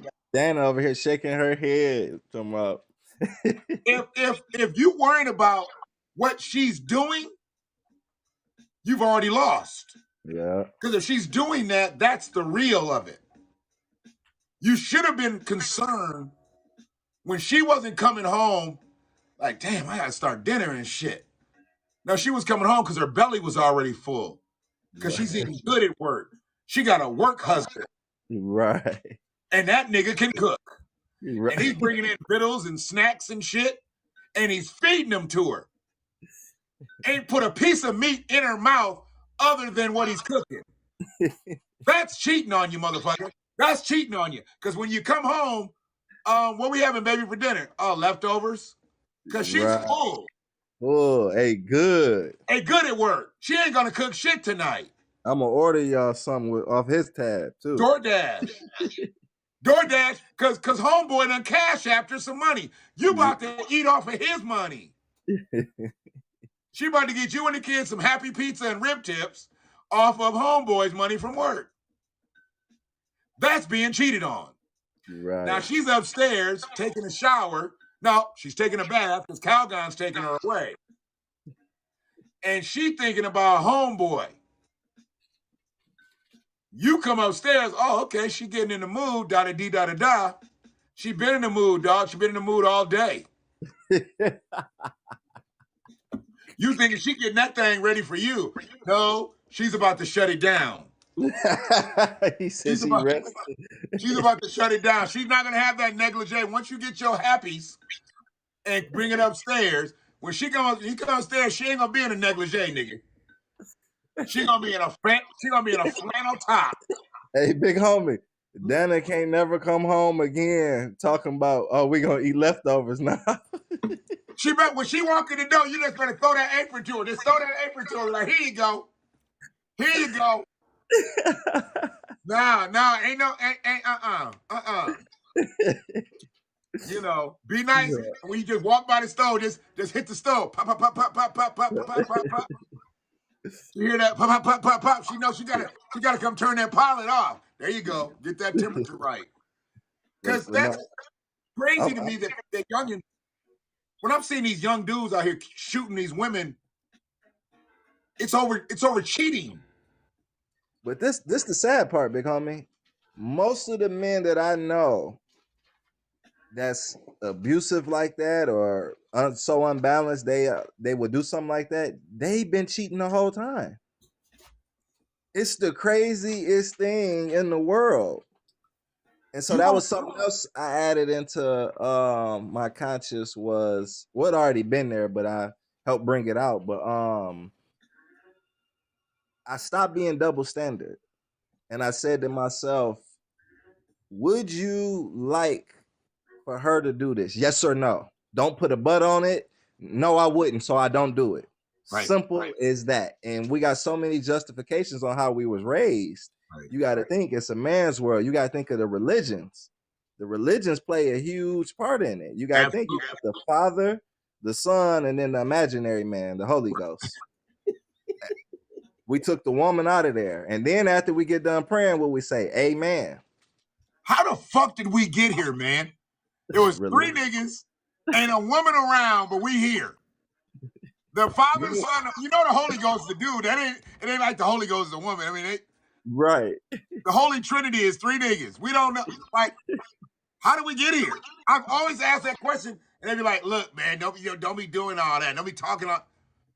You can't tell me. So no woman passed by. Like, I mean, we got here through three dudes. Right. Make this shit make sense to me, man. Sense. So imagine subliminally, subconsciously, what I'm trying to say, what that do to the mind. So you got the rap music, you got the religion saying, although we come out of a woman, she's irrelevant. The religions are saying it. Then you got the rap music. Then you got the movies and all the images they're portraying. How could the average young cat in our communities respect the women? And then if mom in the household providing by herself and daddy ain't there, mom might do a little tricking or whatever to put food on the table. Right. The son a little older, he's seeing this. It goes along with the rap music. Right. Bitches ain't shit but hoes and tricks. Excuse my language, baby. Right. You see what I'm saying? So it's, this is how we got here. And unless we gather ourselves, when I talk about as a collective, unless we gather ourselves and deem these things as things that we cannot enjoy, because I don't enjoy a lot of the music based on the fact that it's not only talking negatively about women, but it's putting the category of woman, like, okay, so from the Snoop Dogg eras, or whether it be NWA or all the way back, into the late 80s, early 90s, bitch is a bitch, and this, that, and the other, whatever.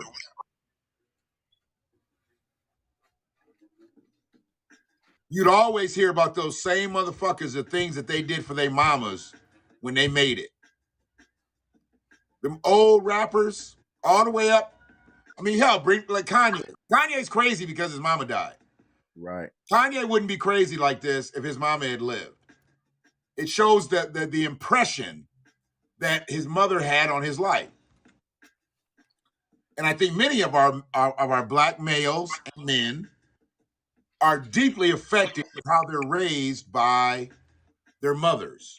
The father, it's not that he is not important, but if he's not around and in the kid's life the way the mama is, he's going to have secondary status. So I always say, you gotta push your way in. It's like you pushed your way in the walls. You gotta push your way into your kids' lives, because if y'all don't make it, she's gonna have other relationships. That might be the realest you ever. That's the story of my life right now. It's like I have to force my way, because you got to think now I'm successful, and so I'm with a lady now that we don't have any kids together. Right.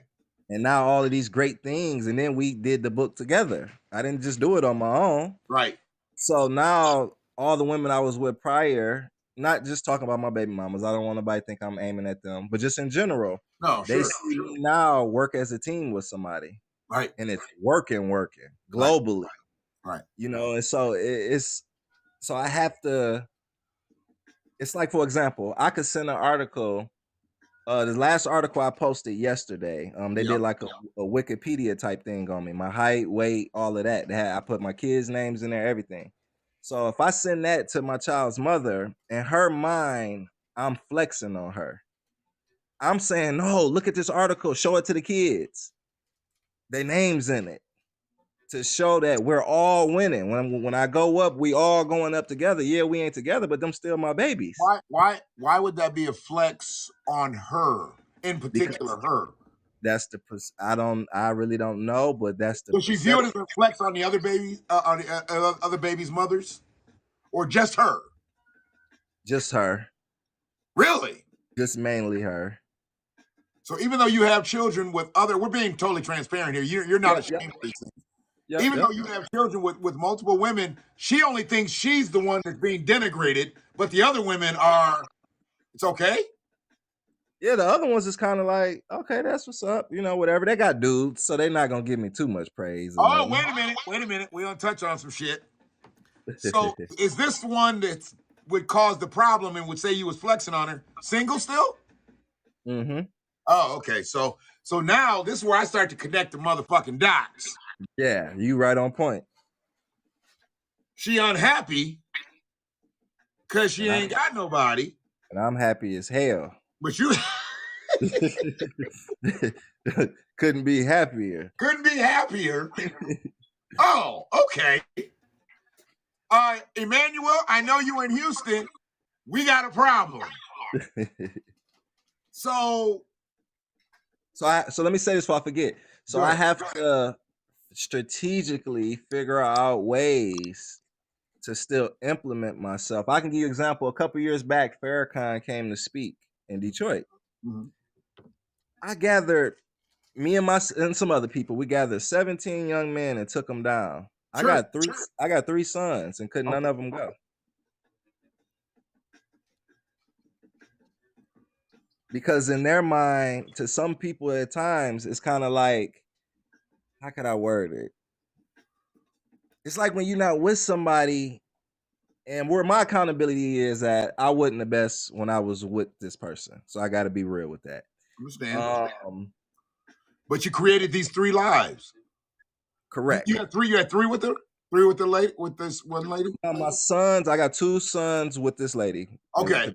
Yep. So But you didn't none have, of my you didn't have a sons, successful relationship. yeah. Okay. But none of them, came, and all the moms two of the moms was just like, whatever, and it's like, well, damn, how many black great leaders did we got? Whether I'm not trying to convert them to Islam, I'm not either. Yeah. But my point is, I always have to fight to do the smallest things ever. Did The you have to small, fight? Did you have to fight? And I'm not trying to get in your business and how y'all do y'all things. no, But I'd have to fight to get in there. was there any fight when you crawled up in them innards No, and deposited your babies into her womb? not at all. See, I don't understand how you have the baby, and now I got to fight to see my own what I created. I got to fight to see my own creation. Yeah, you got to explain where you going and why it's important to you, and da. And like I tell them, you don't explain nothing to me. Y'all go out of town the whole nine. You don't hit me up to say what you think about this. We about to go to this state to do this, and maybe I got some input and say, well, it's been a shooting there, or you never know what I know. But it's like we have to, especially as younger guys, we have to fight for our spot. It's not just given to us. So it's a two side to that. One part of that I agree. Because if the kids are in the household, no matter if you're paying child support, giving money or not, the mother is dealing with way more than what you Absolutely. dealing with when it comes to the kids. So I do respect that. And some of us do need to prove ourselves when it comes to parenting. But on the flip side, I know for sure I'm a pretty fair parent.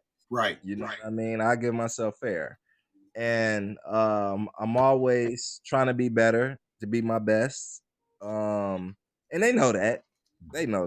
and it'd be no other way to get to me Right. but to give me a hard time.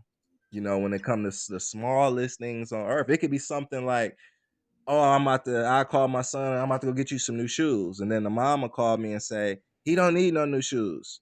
I already got him new shoes, da da da da da, and this and that. And it's like, well, I want to get him shoes. Right. Maybe I want him to have 100 pair. If that's what I want to do at the time. And then, sometimes you got to balance it out also. Sometimes the women do be right. Okay, he don't need shoes, but I need money. The money you're going to use on them shoes, give me that, a half of that to put on the water bill. I can get it. I do get it. You know what I'm saying? So it's a balance. And I try to balance all sides and look from their perspective, also too. So I'm the easiest going baby father you're going to meet. I've never, ever questioned them about a guy they date. I never had a question with them about don't have no guys around I don't care about none of that. My kids love That's that monkey shit. That's that monkey shit. You ain't got time to be doing no dumb shit like that anyway. And the way I always look at it, motherfucker, you coming behind me. You're not gonna flex on me because you got her now.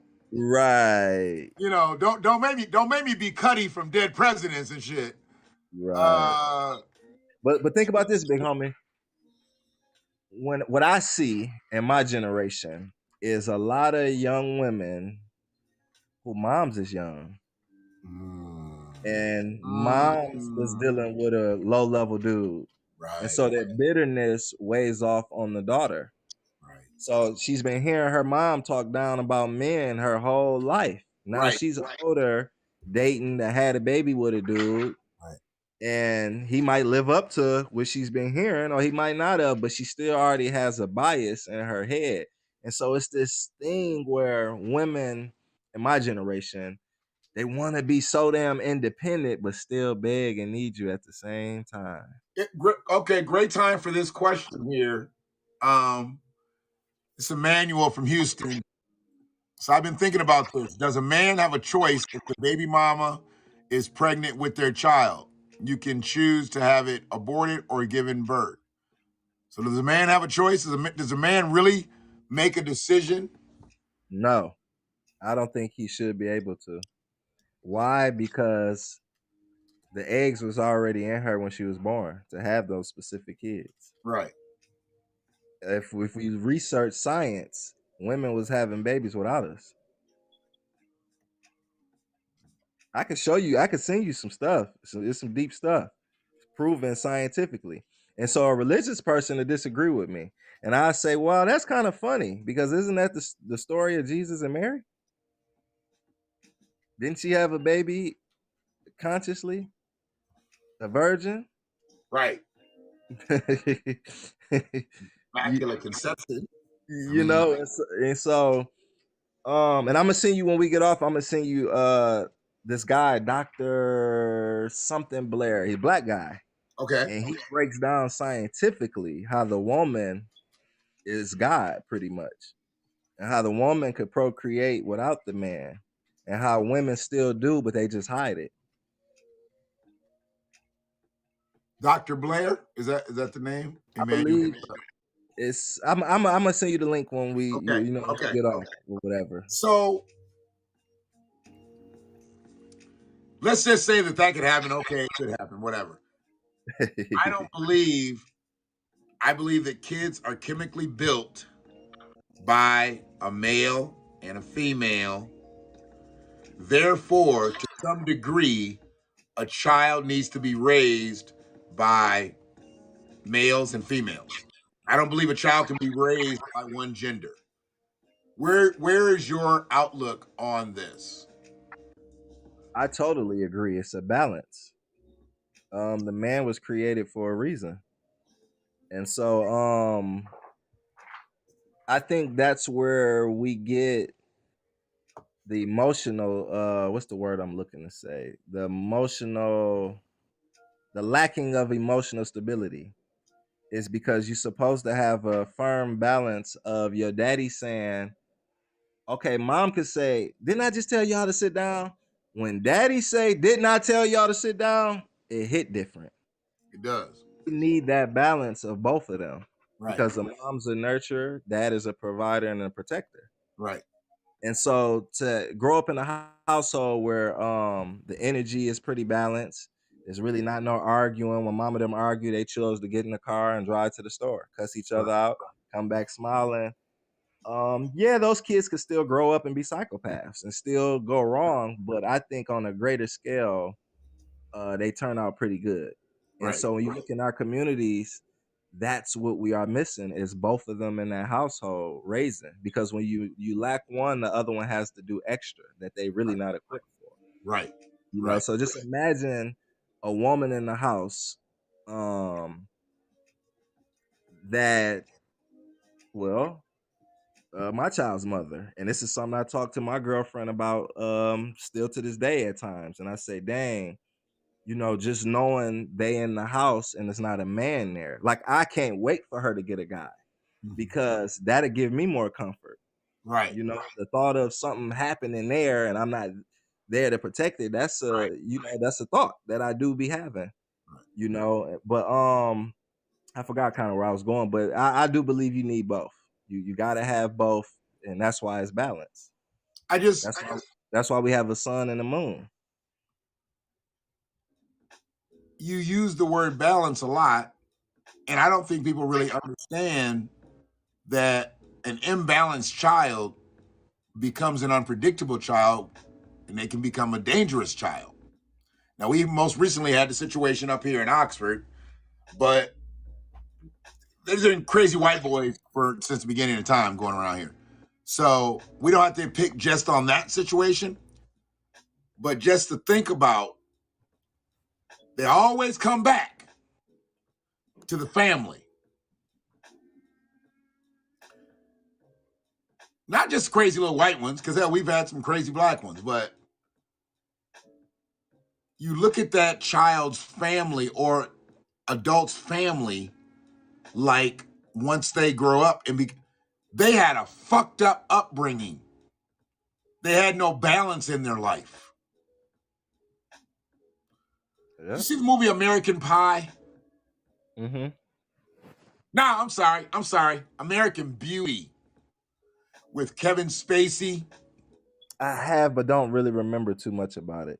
So the one guy, there was one guy in there, and he was this hard-ass retired military guy. Turns out he was a butt plugger. And I knew it from the beginning when I first watched the movie. I'm like, he's going to turn out to be gay because he's like so overtly masculine. He's just, you know, man. I'm a man. I'm like, he sucks dick. He sucks dick. You know, I just saw it because I think we might have even seen it at the movies. I might have been back in my couples, we all go to the movie type day. Might have been. I can't remember. But when I saw it kind of with a group of people, and I just kept saying, I was like, he's gay.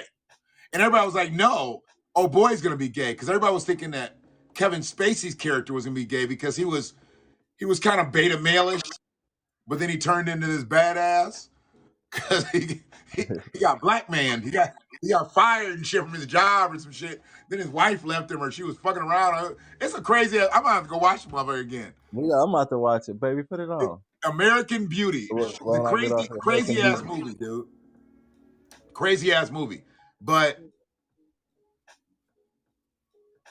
when you see all this overt masculinity with a lot of these youngins, I also see how they can easily get flipped. Because in reality, they're online tough. They're social media tough. They're gaming tough. You see these motherfuckers fighting online, shit with the headphones on, they playing a game. They getting upset with each other. You motherfuckers are playing a video game. Right. There's nothing real about this other than the fucking real stupid dialogue you're having. That's real. That's real stupid. Because you're fighting over a fucking simulation. Nothing real here. But then it's just like that when people get into these beefs online and I'm like, come on, man. Because if a motherfucker asks you just to step outside and say, hey, we need to just go and handle this and be done, you're not coming out. Right. So stop acting like that. And it's the same thing with these motherfuckers that want to have kids, and the shit don't work out with the baby mama, now you got to shoot up the house. Right. Who raised that motherfucker? I mean, and this is the same motherfucker that just had the baby over his mama's house with his baby mama, and they was all wearing the matching clothes and everything like that. Now he's shooting up the house because he done found out that somebody else in there. Yeah. You seen Little Nas X on the cover of a magazine, and he had on like a prison outfit? Yeah. A lot of people didn't catch that on what he was trying to say, or whoever made him do it, or set it up for him to do it. And what I took from it, it's just my perception, is why y'all calling me gay and saying these things about me, I was still man enough to be my true self. Meanwhile, the people y'all idolize who go to prison is gayer than I ever could be. Them tough guys in the streets that y'all glorify so much, them shooters who would die for their homeboys but won't die for their kids. That's what I took from it. Yeah. So there were some double messages there. I didn't just see it as he was glorifying prison life, this and the other. I know he tried to have a message there, but see, the thing is, you could have did the message and your boy didn't have to have on a half shirt. You could have did the message and, you know, they didn't have to all feminize it. I know they're going to pink it up. And I know they're going to do some voice shit. You got to think at the level he at and the people who behind him, them powers that be, they go off probability. What's going to give us the biggest reaction? Yeah. You know what I mean? What's going to clickbait it the most? What's going to make it more trendy? So without the shirt and all the extra stuff, the message really ain't going to be seen like that. Right. You know, that's just my thought, you know. Well, no, because choreography is going to lead us one way. I mean, him giving Lucifer the lap dance, he could have did that song without doing that, but that got the biggest reaction. You hear people talk about that whole performance, and he's doing this demonic shit, and he did the demonic thing with the shoes and this, that, and the other. No, he just gave the devil a lap dance on national television, on international television. See, this is their depiction of a black man.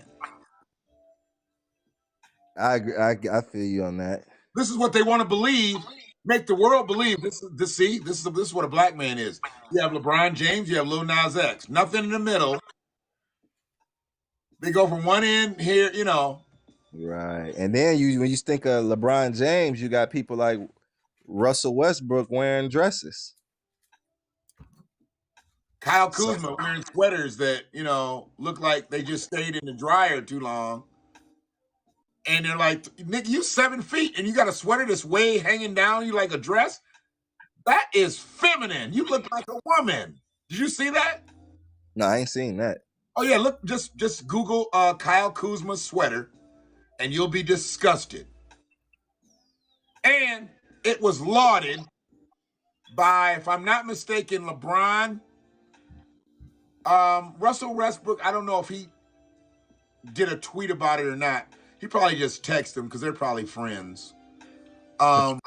There's so much moisture in the NBA now. I don't like this shit. I ain't liked it. Let me just bring it out because you're a former hooper. God damn it. How much shorter the shorts got to get? The basketball short, they out here wearing drawers. That's how it was back in the day. They were shorter back in the day. That was our gym shorts and that was it. They hiking these shorts up. It is comfortable. I ain't gonna lie. The tighter the shorts and the higher up, it's easier to move on the court. It do give you a certain feeling. I can't lie. I remember when shorts got big and they yanked. I would think I was pretty much done with playing basketball by the time the shorts got longer. So I can remember them people would like bend down, go down and play defense, and they would hike their shorts up a little bit. I get that. Quick question, big homie. Your friend Emmanuel asked a good question. He said, do y'all think Lil Nas X is acting on his own or being controlled? I'm going to let you take this one. I think he acting on his own. I think that control thing is overrated because there's too many people want to be in that spot. They don't got to make nobody do nothing. Nothing. Okay. There's no really such thing as hit songs no more. They hit a button to determine what song they want to be a hit. That's why you got people like Leor who's over YouTube now in the music. So it's all a strategic thing. And I think people fill the slot perfectly. And like, yeah, hey, me. Oh, they picked me. Yeah. You know, that's just my thought. I don't think because when I was in politics, you had people, because I'm a well-known traveling man, you know what I mean? You had people tell me I'm gonna repeat this. I had some people tell me that, man, they were saying you was gonna win the election for sure because your mom had passed. I said, oh, so I sacrificed my mom. This is where the minds of the people at. So you were going to get the sympathy vote? No, as if I'm part of a greater plan. I'm being controlled by something. I sacrificed my mom to same thing. So they literally said, we thought you were going to win because your mom died. So that was like divine intervention type shit. You know, my mom died right in the middle of the election. I did not. Yeah, during the election. She never got to walk doors with me or nothing. Oh, wow. Yeah, nothing, you know, so. But that's the minds of the people. They thinking everybody's sitting at some table and somebody's telling them what to do and making them do some stuff. So I just disagree with it. I think the seats are available, and when certain things come across, you got people who they want that fame and money, and they raising their hand and saying, "Yeah, whatever it takes." You know, I don't think nobody's making nobody do nothing. Emmanuel is a very good question asker, but I think we got to reel back because he said when you're in politics, and keep in mind, 34 now? 34? You are? Yeah, I'll be 35 on Monday. 35 on Monday. Okay, so you'll be 35 on Monday. So this man has already had a career in politics. So let's go back a little bit before and just speak a little bit about your political journey. We don't have to get all into the whole city council thing. We're going to get into it, but there's people in the HAP space who don't know your. I don't know how long you're gonna be up tonight, but being on here has made me feel better. I almost forgot I was sick, so I'm up for it. I appreciate that. My biggest thing was I wasn't even going to divulge. It was you that I was supposed to go live with, or divulge obviously the fact that you're sick and you have this thing. But when you said you were going to come up, I was like, man, we got to make this happen though, because I was like, if he's feeling that much better, and I haven't cast in a few days, so we just got this page up. Everybody go to the Real Ipsy discussion page on Facebook, Real Ypsilanti discussion page on Facebook, and like that page so you can actually see our simulcast on here. We're going to do videos. I'm going to upload videos on here, my lives. We haven't talked much about Ipsy tonight, but we've talked about you, and you're from Ipsy. Whenever we talk about me, I mean, I'm not from Ipsy, but I've lived in Ipsy. I've worked in Ipsy. You know, and I have a respect for Ypsilanti, and a lot of people get mad because they don't really know me, and I call Ipsy Tucky. You know, but that's back in the day. That's what we used to call it. Right. Ipsy Tucky, and it wasn't a disrespectful thing because I had friends on the south side, I had friends on the north and the south. You know, out in West Willow, my stepfather worked at the plant. So, you know, I knew a ton of people out in West Willow and whatnot. And this is back when we controlled our narrative out there. You know, working families, working out at GMAD, and a lot of those families were uprooted when they had to move to Texas. And my stepfather was one of the people that had to move to Texas. And he ended up medically retiring early, got cancer, but that stripped our family apart. He had been in my life since I was 5. And the man, the motherfucking man, says, we closing this plant down, uproot up out of here. But I'm going into my junior year, I believe, of high school. The thought wasn't even in my mind that I was going anywhere. Right. I was going to figure out a way to stay, go to Huron High School, play football. But my mom was like, I'm not moving. She's like, we're just going to do this back and forth thing, in which they did successfully until he retired and he was able to come back home. But it just shows you how they can divide our homes, how they can break us up. They can make us move, just uproot our family because they control our narrative. What you're doing now is just a testament to why young people need to stop just thinking, okay, I can go do 4 years of college and go get a career and this, that, and the other. You've always been an out-of-the-box thinker. But when you got into politics, you thought so out of the box, kind of took you out of the box. Because I Literally. was telling a young brother here tonight, when you came at him as an independent, they didn't know how to look at you. They wanted you to be a Democrat. You black, you're supposed to be a Democrat. Right. You're supposed to be a Democrat because you're black. They had no other fucking reason other than you being black, because if you were white, they wouldn't second guess it if you say you're a Republican. But since you were black, that's what we were always taught to vote black. I mean, for the last 50 plus years now.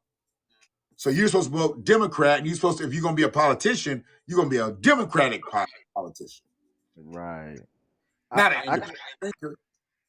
I can remember an older cat. I'm not gonna discuss his name. Real heavy in politics, Text and me. I'll talk about the motherfucker. I don't give a fuck. in our local government, and he said to me, "We was gonna make you Barack Obama Ipsy. You just didn't want to play ball. You just didn't want to play ball. You got to see young blood. You got to play the game a little bit to get what you want." And my answer to him was, if we really behind 400 years, me playing the game a little bit ain't about to balance out nothing. All it is gonna make me like you. I didn't say that to him, but it's like it's just gonna make me like everybody else. There's no such thing as playing the game a little bit.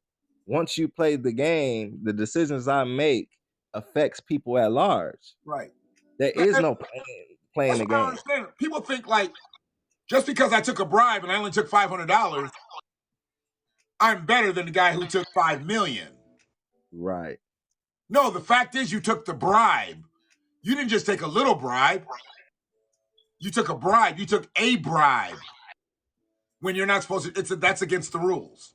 Right. So it doesn't matter whether you got $500 and this motherfucker got $5 million. You're a simp because you only got $500. Because now you're going to federal prison the same amount of time that he's going, and he got $5 million and probably had a whole lot of fun. Because if a motherfucker sells $5 million, he done balled out. He done Right. did shit. He just ain't stuffing shit in his mattress and shit, and everybody going to Texas Roadhouse. No, he's done ate in the best restaurants. He done bought yachts and all kinds of shit. And then think about it. He got the money to fight the case a little different than the person with the $500. He done put that into businesses and shit. He got 30 subways. You know, I pay my legal fees with these subways, and I'm making sandwiches out of the money I stole, because y'all can't touch them, because that money's legit. I can remember the Marriott, the first election when Gretchen, the governor, came to speak. And so I come in, it's a bunch of black political figures to the right. I kind of look. Bunch of bootleg. They turn their back. So I'm like, I'm not an ass kisser. I don't care. So I go about my business, mingle around the room, whatever. I get a call that night. You messed up, Karan. You were supposed to go over there and talk to them. That could have been $5,000 on your campaign and da da da da da. And it was just always something. I'm just always wrong. It's like no matter what I did, they made it to like, this is why you didn't win. It's like they set it up to where it's like, oh, he ain't playing ball. So we gotta let him know now why he's where he's doing wrong. So when the election come, yeah, it seemed like the people are voting for him and he popular, but we're gonna hit a button. It ain't gonna work. So, okay, and we've talked about this at length, and I'm glad we're getting into it on this platform because we've never talked about it in the Hap space. Because Karan is also a newly subscribed caster on Haps, and I'm hoping that he uses it Oh yeah. because being in the space that he is already in the literary world, we need him to be there. And there's a lot of people in other countries that you'll go live or just dip into some of their chat rooms, and you it's you gonna like it here. You're gonna like it here. Hold on one second. My girl asked me if she want me to lay the food. She want me to lay the food at the counter, please. You said you gotta eat leftovers. She she cooked today. She cooked today. Don't fuck with me tonight, boy. She cooked today. Now, if I had worked all goddamn day, she came home knowing she on vacation till the 3rd of January. And see, when I come at, I smell like, did she cook something? Or, was it like fast food? Like, I want to know. Right, yeah. If you ain't did no cooking, I need to know how you budgeted your time today. Right. But nah, where you want me to start with the politics? So what took you into politics? Like, what was your first political position? Because you did something, dude. You got pictures with motherfuckers. There's people in 30 years worth of politics ain't got pictures of some of the people you took pictures with. And if you take pictures with these people, you have conversations with these people. Oh So yeah, some of them ain't just taking pictures because they understand endorsement and how things can look like an endorsement. absolutely. So I learned that early. When certain people take a picture with you, is because you moving and shaking. You know what I mean? So They're not just gonna do it with anybody. we're gonna get into other space to where we can bring some of these images up because I'm gonna start saving those pictures. You got those pictures. You had just left the cluster up, and I was looking. I was like, damn.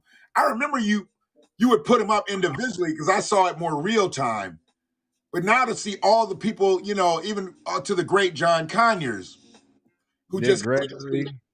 gets disrespected with this HR 40 thing. I don't think HR 40 is our solver, but the conversation that he tried to have for years was never able to have it. Now that's what they want to push on us, and that's not even really what they want to push on us. They want to push nothing on us. You met some of these people and had conversation with some of these people, but your first political position, what was it and where was it? Because did it start Nipsey? Yeah. Well, no, it didn't. This guy Owen Roper Jr. Somebody I love dearly. I call him Big Homie. I call him Unc. It's so weird. This is the sad part about it, and I have to say this. He believed in me so much that I was talking behind that man back and thought he was gay. Oh wow. Because I'm so not used to having a male figure in my life. When I finally got somebody older who really believed in me, put money behind me, will come get me to take me to stuff. I'm like, man, what is this dude on? It's like, dummy, he really cares about you and believe in you. So anyway, my brother Jimmy Wilson Jr. He was running. He was running for township trustee his first go around. Okay. And he asked me if he could use the Ipsy song that I created for his while he walked during the parade. So I'm like, hell yeah, I'm honored, bro, of course. And so he ended up calling me back. Like when we got off the phone, it was still like a pause. And so he ended up calling me back like, bro, you popular, bro. I just really need your help with getting my name out there and yada, yada, yada. And so at the time I was doing the Stop the Violence music and comedy tours. And so what I did was I put his face as a special guest candidate for, whatever. I set up his table for him and he had all his literature. So while we at these comedy shows and Stop the Violence events, he could do his thing. Mm-hmm. And so he ended up winning pretty much by a landslide. And so I got invited to a dinner and some of the Black Caucus members were there. The Michigan Democratic Black Caucus. And so the lady Tashana, which is still my sister to this day, she like, dang, what was the big turnaround, Jimmy? Because we was working our way up. Mind you, all of them is out in Wayne County and Detroit area. Right. She like, we was working our way up here to help you out, but you just had it in the bag. And she like, what do you think, really was the big change? And the guy Owen picked up a flyer from the event. He said, I believe these events is what really changed the game for him. So the lady Tashana's looking at the flyer. She like, this is genius. Who the hell put this together? He said, that young man I keep telling you about right over there. She's like, oh, the one with the Ypsilanti song, who said he's the mayor in the song. You ever really thought about being the mayor and running for office? And I said, nah, heck nah. She said, well, you only got 20,000 people in your city. As popular as you is, you don't think you could at least get a good run with it? And from there, the vision created itself. Okay. So it wasn't even really a political conversation for you. It just turned into that. It turned into it. And so, because at that time I was just big on being a community activist / rapper. That was my niche, and I fell in love with it because I saw, the changes. Like some people are like, well, what changes did you make? And I can give one. I didn't let rappers perform at my event. You couldn't degrade women in your music, you couldn't cuss, or you couldn't promote drugs and violence. So all these rappers like, man, I don't really got no songs like that, and da da They might da. as well play their instrumentals. Right. So Ikesha Baker from Hot 107.5 at the time, I wake up Sunday morning after my event was Saturday, and she shouted me out all over the radio. Like with Karan, with Boomerang Gangs, that was my first rap name. Yeah. But Boomerang Gangs doing up at Ipsy is huge. Other rappers need to, attach to what he doing. He got the Stop the Violence thing out there, yada yada. So now all of these rappers on my next show, bro, I got a song. I got a song with no cussing. I got a song. So that let me know, oh, we can shift the consciousness. Right. We can, we got to find something that they gonna feel is valuable for them to do it. Right. And so that was one of the biggest changes I felt, and I was proud of, because I'm like, oh, and the cats that was coming to me was straight bona fide street niggas. Straight bona fide, hardcore, extra tough, and they up there now rapping with no cuss words. You know what I mean? It's like you expanded their vocabulary, because now their shit is getting minimized. If you're speaking against it and everybody's riding with you on that, they've got to shift. Yeah, like be in that space with you.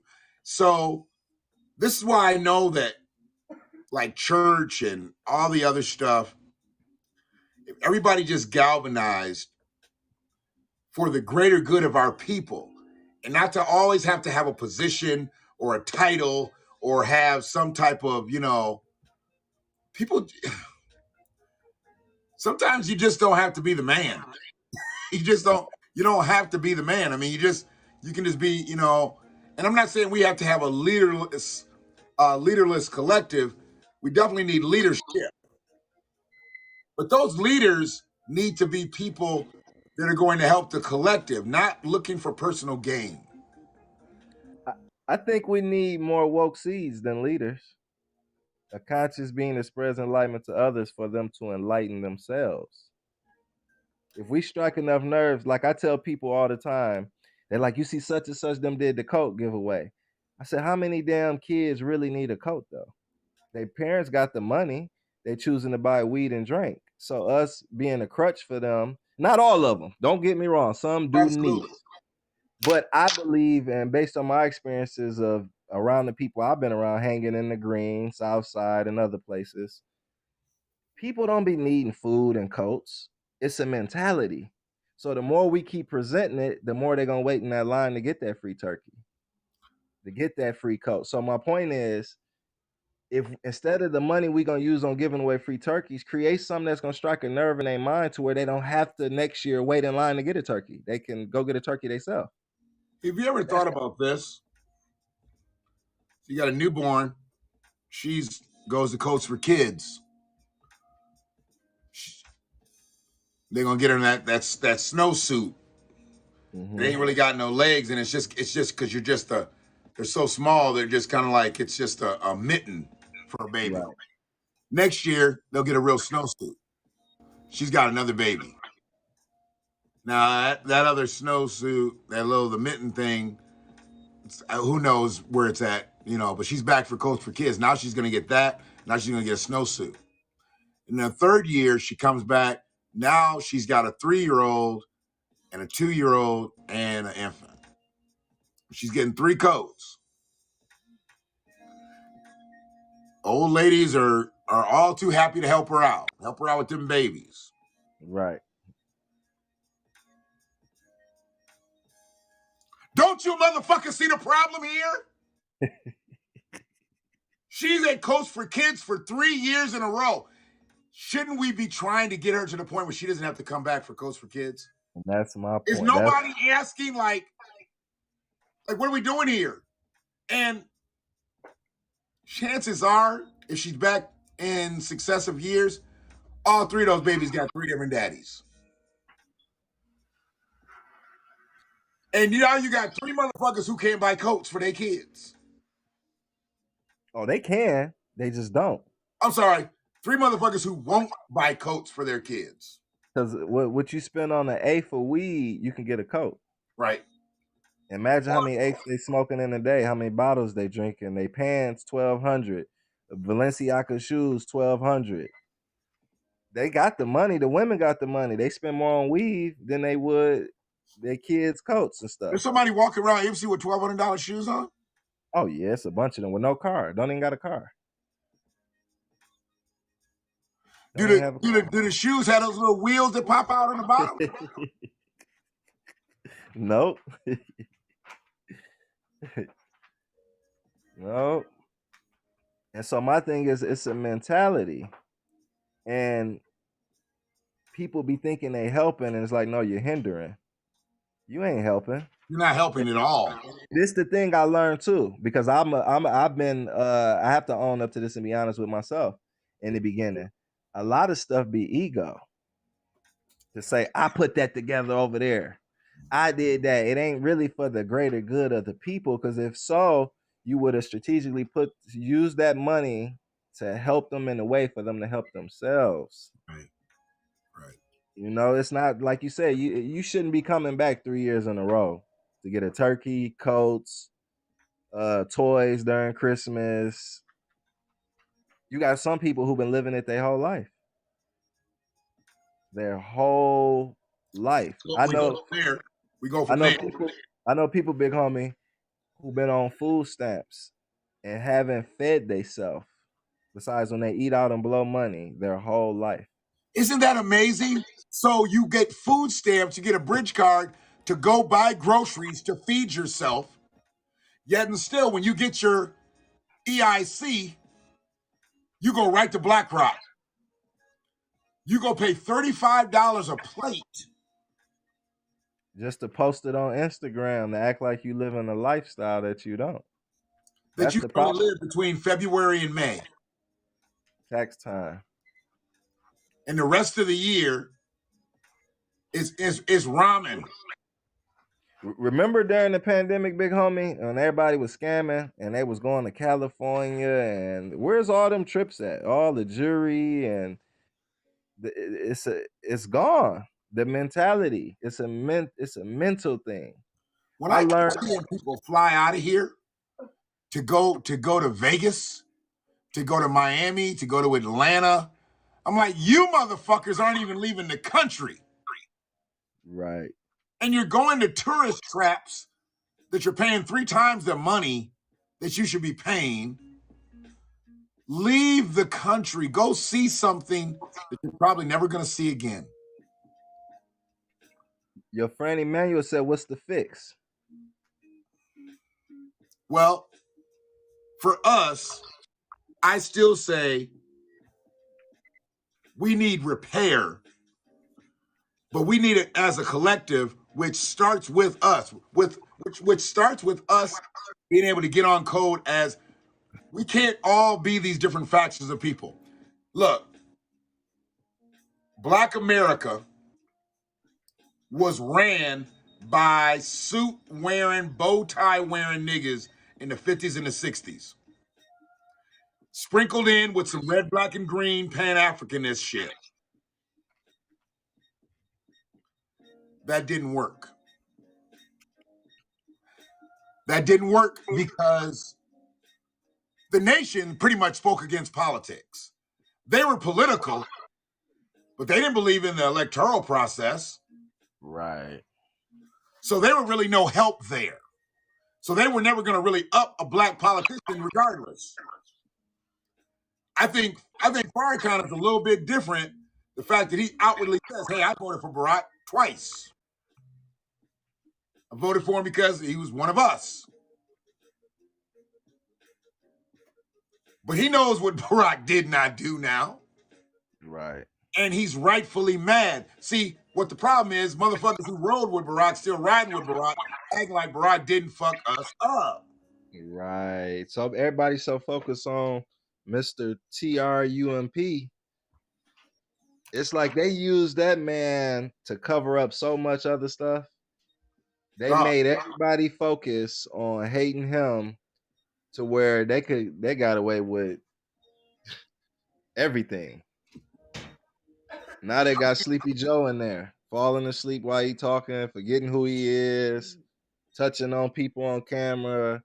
That blew my mind that people voted for him. They hated Trump that much to where they voted for this man, seeing him on video, making women uncomfortable. Right. I mean, it's the sick situation that our country has to be to have that many images, that many videos, that many stills of him touching women that who later said, like, I was really uncomfortable when he did that. And you motherfuckers voted for him? I mean, he's a known fucking feel-em-up artist. Right. They call it Touchy Joe.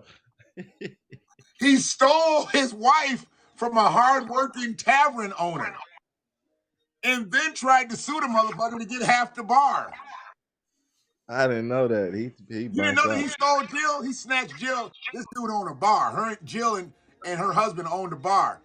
Joe was probably creeping up in there with his mullet. You know, he had that mullet back in the day. He's probably creeping up in there with his mullet and his drop-top Mustang. And Jill's up here washing dishes and shit with her husband, owning a business, good family business. No. Here comes slick-ass politicking Joe. And he swept her off her feet, took that motherfucker to court to try to sue him to take his damn bar. Joe's a snake, dog. That's America for you. Joe is a snake. And when I looked at shit like that, I'm like, well, damn, how could he look right in the camera and say, I'm not going to be responsible for anything that happened 300 years ago, and you motherfuckers kept voting for him? Black people still kept liking him? Because he's very, very beguiling to old black women. Old black women like Joe. Because he tells little corny ass jokes and shit, you know. Hey there, sweetheart. Hey there. No, bitch. He sound like him now. Don't be calling my grandma sweetheart. And then, you know, he gets to rubbing, you know, once Joe started rubbing their back, he started rubbing that back fat. Black women, old black women, boy, he rubbed that back fat, boy. Joe get that love that the preacher get when your wife's cooking. Because when a preacher come over, your wife's cooking, you just lost your big piece of chicken. Oh yeah. You lost your the pastor eats first if the pastor comes over to your house. I'm like, and that was one of the things I told my ex, he'll never eat here. Because she was like, you know, a pastor comes over here, you know, I got to serve him first. I'm like, are you fucking crazy? Right. Try serving another nigga before you serve me my food. Are you fucking out of your mind? I don't give a fuck what word he's preached. Right. If his plate hits the table before my plate hits the table, I'm going to turn this motherfucking table over. How about that? He never ate. I think back to the brother Emmanuel question, to fix it, I think we already working on fixing it. We got brothers like myself, you, him, and other people around the world who working towards it. Yeah. It's just it's so many years behind. We're in a repairing process. But sometimes when you're repairing, you don't really look at what you've done and accomplished. You still look at what's messed up. Right. So our perception is still like feel like nothing is being changed when it's a lot of changes being made. And I also realized it kind of remind me of like with Harriet Tubman on the things I read. She got to a point to where she'll kill you off if she felt you was weak and was gonna go back Yeah. because she felt you were in the way and you would give the plan and the blueprint of what we got going on next. And that's kind of my mentality now. I used to really try to save everybody. And now some people can't be saved. They just can't. And so I don't try to anymore. I Right. just spread the what I feel is in me and things I created that have a purpose. If you attach to it, fine. Then we can discuss from there. But trying to beat it into people and no. It doesn't work. It doesn't work. And because I've got damn near 2 decades on you, I want to tell you to stop now. Stay stopped. You've already stopped. What I tried to do for many years was I tried to make people think on an ownership level until somebody said to me one day, you know, everybody can't be an owner of a business. Everybody can't be an entrepreneur. Everybody can't even think on that level simply because the world needs workers. And if everybody just owns everything, who's going to work for the people? So there's sometimes a business is built to create jobs. That's why I got really upset when the Ford Motor Company chose to take 5,000 jobs to Kentucky. You here, bitch. You're Dearborn. All the property around Ypsi, Ann Arbor, anywhere in Washtenaw County, you could have built a fucking, because it's that solar shit. It's that electronic shit. You take the jobs to Kentucky, but you want people to support your fucking cars. Right. We need to turn our back on traitor ass companies like that. 5,000 jobs. So what makes you want to put jobs in Kentucky when this is your headquarters here and you got many people out of work here? You got University of Michigan, Michigan State University, Western, Central, Northern, Eastern, many colleges in the state that could devote curriculums that would help not only at that plant, but the future plants you're going to build. Because we're getting back to that space where it's automotive, but it's autonomous automotive. Right. It's not the automotive industry is not the same automotive industry. Just like you can buy a car now and not have to deal with a salesperson. You're going to about to drive a car and not have to deal with gasoline. Shit's changed. We got to change with it. If you don't know how to program a computer, you're out of a job. No longer will they need you to mop that floor. They've got a robot to do it. You better know how to manipulate that robot. And if that robot breaks down, you better know how to fix that robot. You've got to learn how to program, reprogram, or they're going to deprogram you. Right. Where do our kids get that?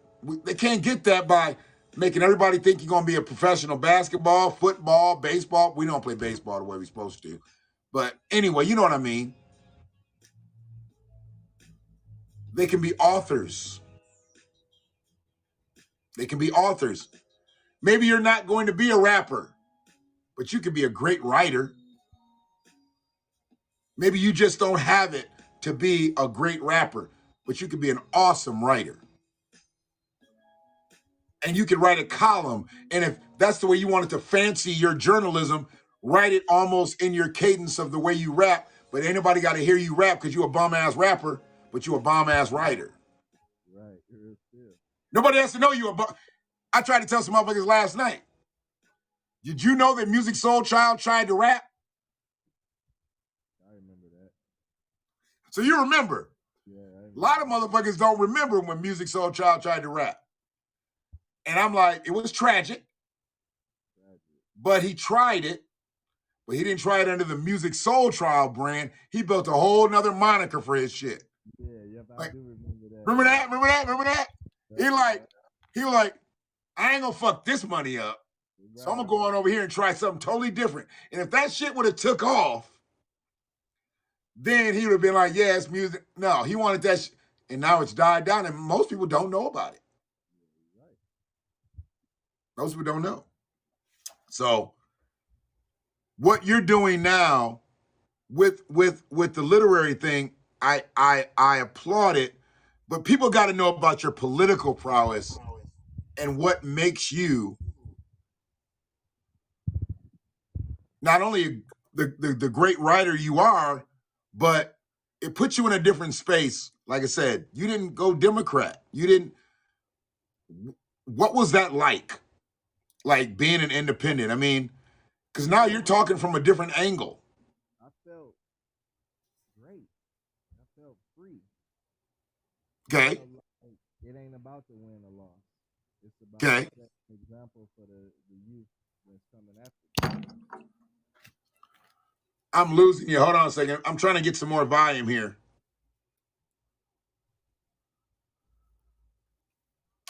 For some reason, our volume got really, really low.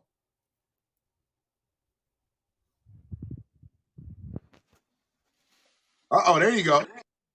You can hear me? Yeah, they said they couldn't hear you. Can y'all hear me now? I can hear you now. Okay. But damn, what was the last thing we said? You asked me running as an independent. Running as an independent, like you're being in the conversation. Yeah, I felt free, and like I said, I felt like what I was doing wasn't about the win or the loss, because the first election I saw how that went, and I saw the games being played, and so I'm like, as popular as I am in our community, the kids know me. A lot of people, this is the sad part, a lot of people thought I was the mayor. A lot of people thought I was a city council member because I was a human relations commissioner, and I'm in the city hall in the same city council center. I got my name tag and all of that. They couldn't separate the two. So in a lot of people's mind, they're like, "No, you really the mayor, ain't you?" And I'm like, "No." And you know, black people used to do that shit like with police officers. When the motherfucker became police, motherfucker thought he was the chief of police. Like you in now, like, make sure that shit happens. Like, look, motherfucker, I'm out here patrolling. Right. But once you connected, so people just took that political connection, because there was a point, and I can go back and look at pictures, because I met you, you were already wearing a suit. But you got to imagine those people that when you went from being Boomerang Gangs to suit wearing Quran, they're like, wait, what's happening here? It's a different situation. But they latched on to it. And they're like, oh, he in. Dude, I didn't even know your real position. I literally thought you were already in the wheel of Ipsy politics. I had no idea that you would be soon running for a council seat. I thought you were already in it. Because you had everybody. I mean, everybody around you knew you. I was what happened was with the Ypsilanti song and everything I was doing with the Black Caucus. Okay. So mind you, I'm taking all these pictures and stuff with these powerful people. Right.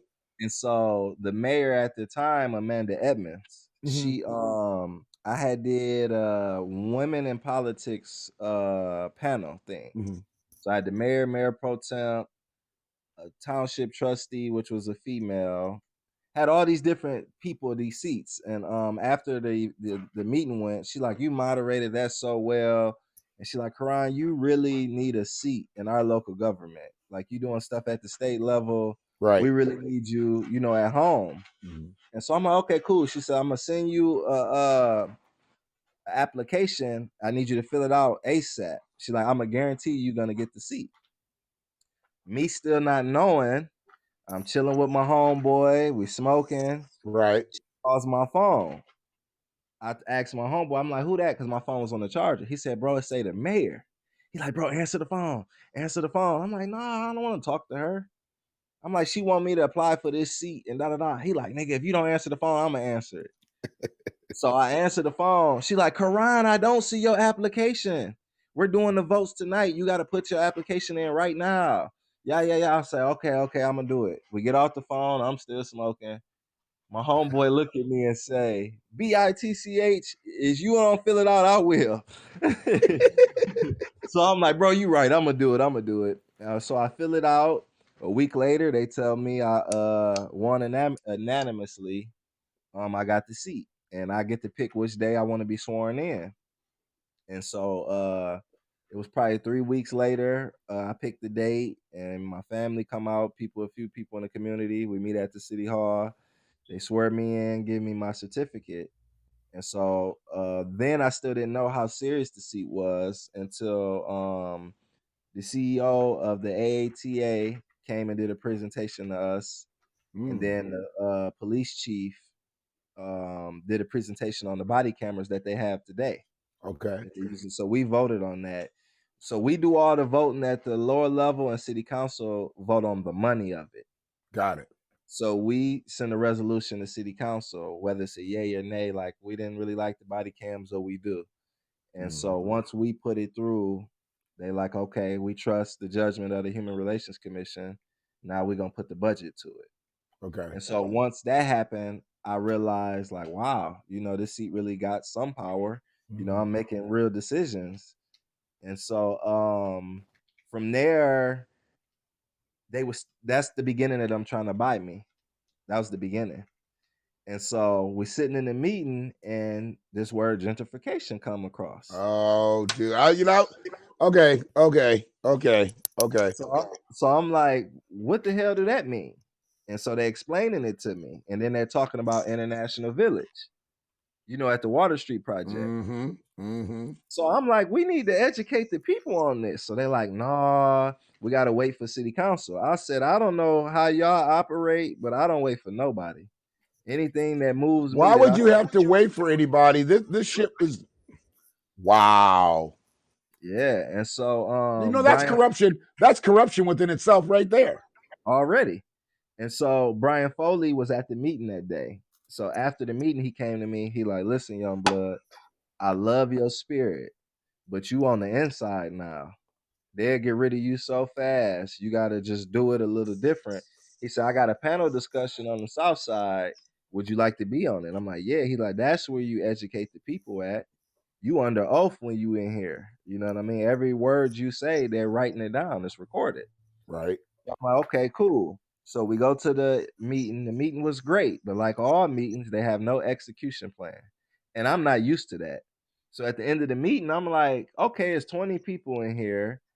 How is we going to educate the people at large still about this purchase agreement that they about to do? Right. So I said, now mind you, this is why everybody is standing up, walking out the door.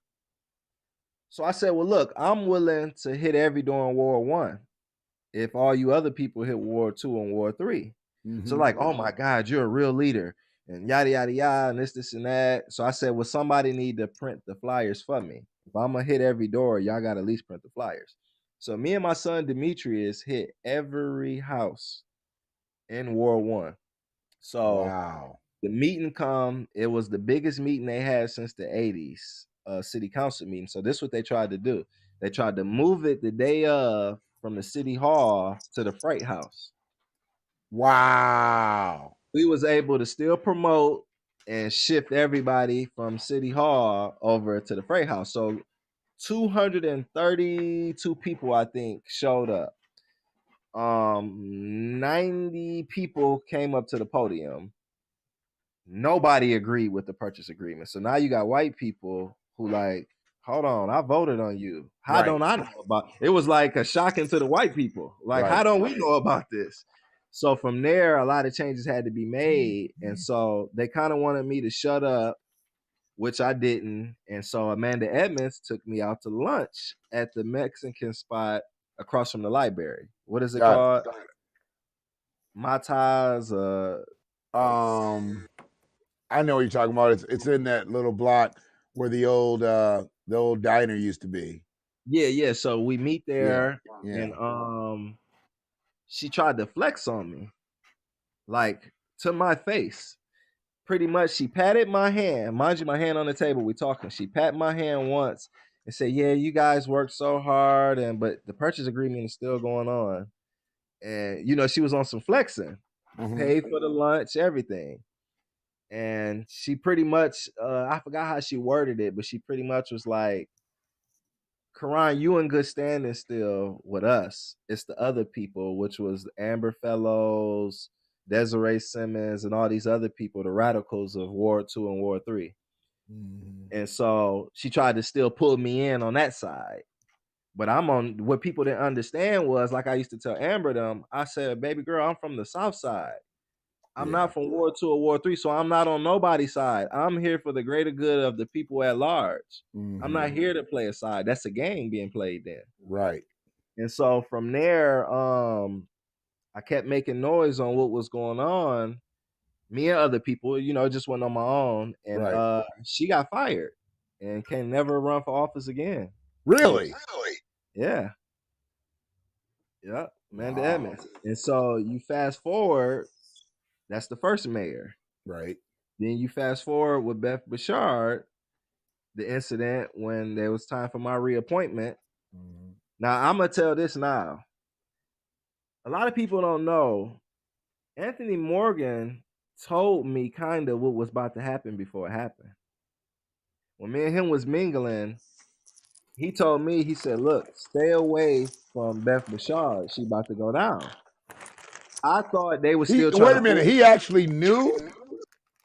I'm not gonna lie, big homie. Oh no, no, no. But see, you already know there's history there, right? So Right, right. So this is what he said to me. He said, "Stay away from her. It's about to get ugly for her. Trust me." But once again, when I see the elders that's in politics playing the game, I don't respect it. So right. I'm not really listening. I'm like, all right, whatever. Y'all just mad because I'm sitting down with her. I took her to the Lincoln game to see Monty play, all of these different things. And so the day of, or it might have been the day of or the day before, it's time for my reappointment. Mm-hmm. He calls me.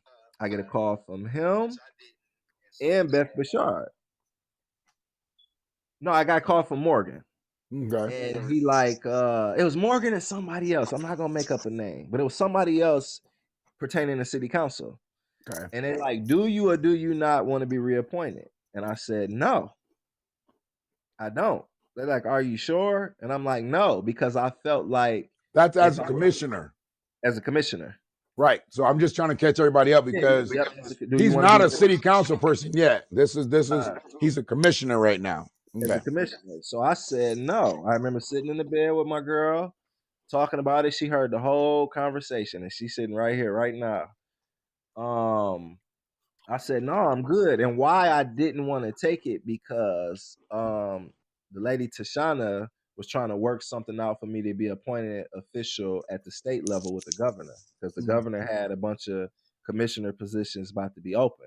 mm, So I'm like, bump me up to the state level. You know what I mm, mean? Fast forward the day of when it's time to reappoint me, they asked her, of course, is she gonna vote for me, to be reappointed? She like, of course, because he's black.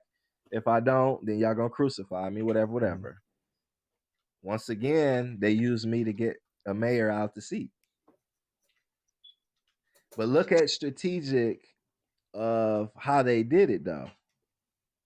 When you read the article and you look at everything me and her was doing and hanging together, they tried to make it like I was selling out black people to hang with a racist person in power. And so when you read the article, it was saying nobody but her was voting for him again to be a commissioner. But yeah, but I also didn't mention at that time I got a call and was asked did I want to be or not. Right. Right. You see what I'm saying? But at that time I wasn't gonna say that, Right. because I do believe in secrecy and um so that was the second mayor. And then we had the incident with, the queen that's in the seat now, the last go around. So they've been using me. You know, I got a problem with that whole situation, man. You know, they've been using me a lot, and a lot of people don't look at it like that. You know, because they couldn't think about it. They couldn't get nothing from me. You couldn't get me to play game. You couldn't get me to play the game with y'all. I'm not listening to nobody.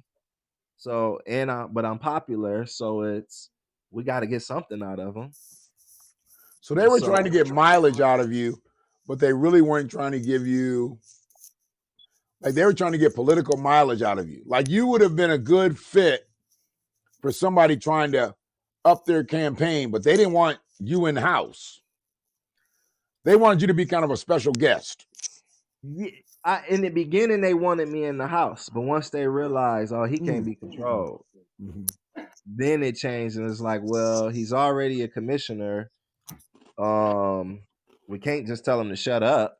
You know what I mean? So, you know, they tried their best to make me look bad because I got a lot of inboxes around that time when people like, see, you taking her to basketball games and and she don't even like your kind. You sold us out and yada yada yada. And so during that time when she made her apology and she said, you know, I'm from Macomb County, pretty much. I'm from the most racist county in Michigan, and a lot of people don't know Macomb is the last name of a slave owner.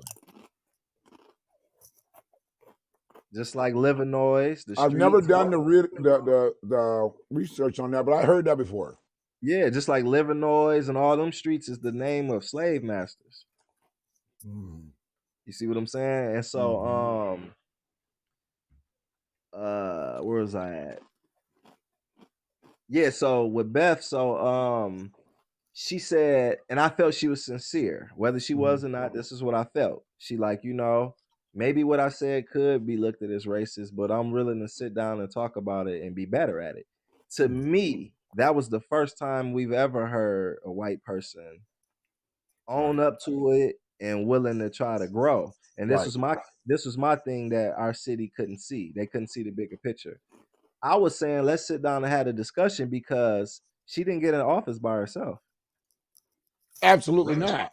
Racist people got her in office. So if she's willing to look in the mirror now, she can possibly make thousands of people look in the mirror. We could have been the face of America on some big changes. Our city couldn't, our community minds ain't that big. They couldn't see that. They couldn't really see outside of the city limits, which was a problem. Yeah, and so they wanted me to pick a side. You got the black people who like, come over here with us. Like, for example, when she said what she said, remember they had that big old like rally. They had a rally, yeah. And I didn't go. People was like, Karan, this was for you. We showed up for you and you didn't even show up to come speak or nothing. And it's like, no, I'm not on the side. I'm balanced. Balance is always in the middle. I'm not here to play a game to be, oh, I'm pro-black. Oh, I'm on this side. No, man, I believe everybody is equal and we all one. We just programmed with all this low-level BS about color and this and that and all of that, but they could not see the bigger picture. But I felt like passing that universal test is what opened the door for the book to be as big as it is. Right. You scared people, even though deep down inside they knew it was wrong. They still did what they did. And I'm just not seeing where all the victories were made. I mean, Lois just hasn't been a very successful mayor to me. And I know you're not going to speak, you know, against her. And I'm not trying to do anything to say anything disparaging about her. But she hasn't been a successful mayor to me because I feel like she's just going along and maintaining that seat. Where I believe there's 2 or 3 council people who are gunning for the mayoral seat. Oh yeah, they all backstabbing each other. They all looking for dirt on each other. They all it's a grimy game, like politics. But this is the crazy part about it. It's an illusion. The only real power is with the people. So if you're not with the people, You don't have no real power. You can only create illusions of power. There's nothing that our city council and mayor, there's nothing in the ordinance, bylaws, or anything that they can do that can really mess up anybody's life. Not financially, none of that. They can make it a little tough to where they making decisions on developments for the property value to go up and to where you might not be able to afford. But as far as where you already at and what you're already doing, it's not like the White House changing the law. So it's an illusion. If Right. you work and make your own money Mm-hmm. and provide for yourself, what is a government? The government is only for people who need them. Mm-hmm. So we educate people on it's an illusion and we don't need them. They're obsolete. And I've been in a seat. It might not have been elected, but I was appointed by somebody who was elected and Right. others. And Right. so I was in the loop, and I got to see I got to see too much. I got to see way too much of people that we think is alpha men really be soft and weak as hell and do the lowest things just to get really much nothing. Well, two things, young blood. Two things. You got to see a lot. You learned a lot. They know you saw a lot. Everybody else has seen a lot too. All them older cats, they seen a lot too, but they weren't in it for positive change. They were in it strictly for the comeuppance of it all. Right. A lot of people, I think, with the IPSI discussion page, for example, they don't let me share nothing in there because it's kind of like a slap in the face. When you look at every politician locally, name me one that didn't win an election that's still relevant.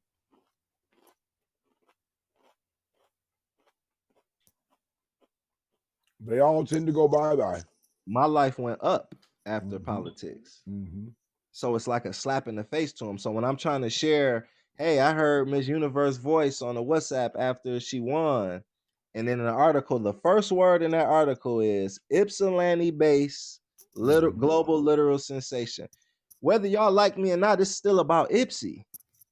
At the highest level, this is global.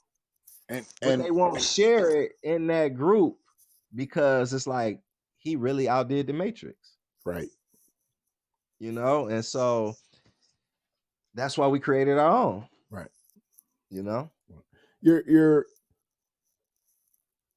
continuing to scare people, and you're going to continue to scare people because you're not allowing yourself to be boxed in from a thought process. And a lot of people allow themselves to get boxed in. It's not always a bad thing, I guess, if you really don't have any other options or ambitions. But you were so out of the box with your thinking before that with the book now, and you already had told me when you come back, you're going to come back with, the gun's going to be loaded this time. Yeah. And when I come back, I'm sprinkling money around. Like I'm building the team up. You have it to. Ain't just for me, you know what I mean? You say the power is in the people, right? Yes, sir. How can Lois not be with the people? You have to. This is my question, because I believe the same thing. I don't believe the power is in the politician. The power is in the people that elect that politician. Lois is in that seat now by appointment only. She didn't have to run against anybody. They ousted Beth. Right. Could Lois run a substantial campaign at 72, 73 against much younger candidates and win? I think yeah. And I'm gonna say why. Okay. A lot of people don't know statistically on the South Side it's more elders than it is young people. So the people who stayed were elderly. Yeah, and so that name is so programmed in their head. Got it.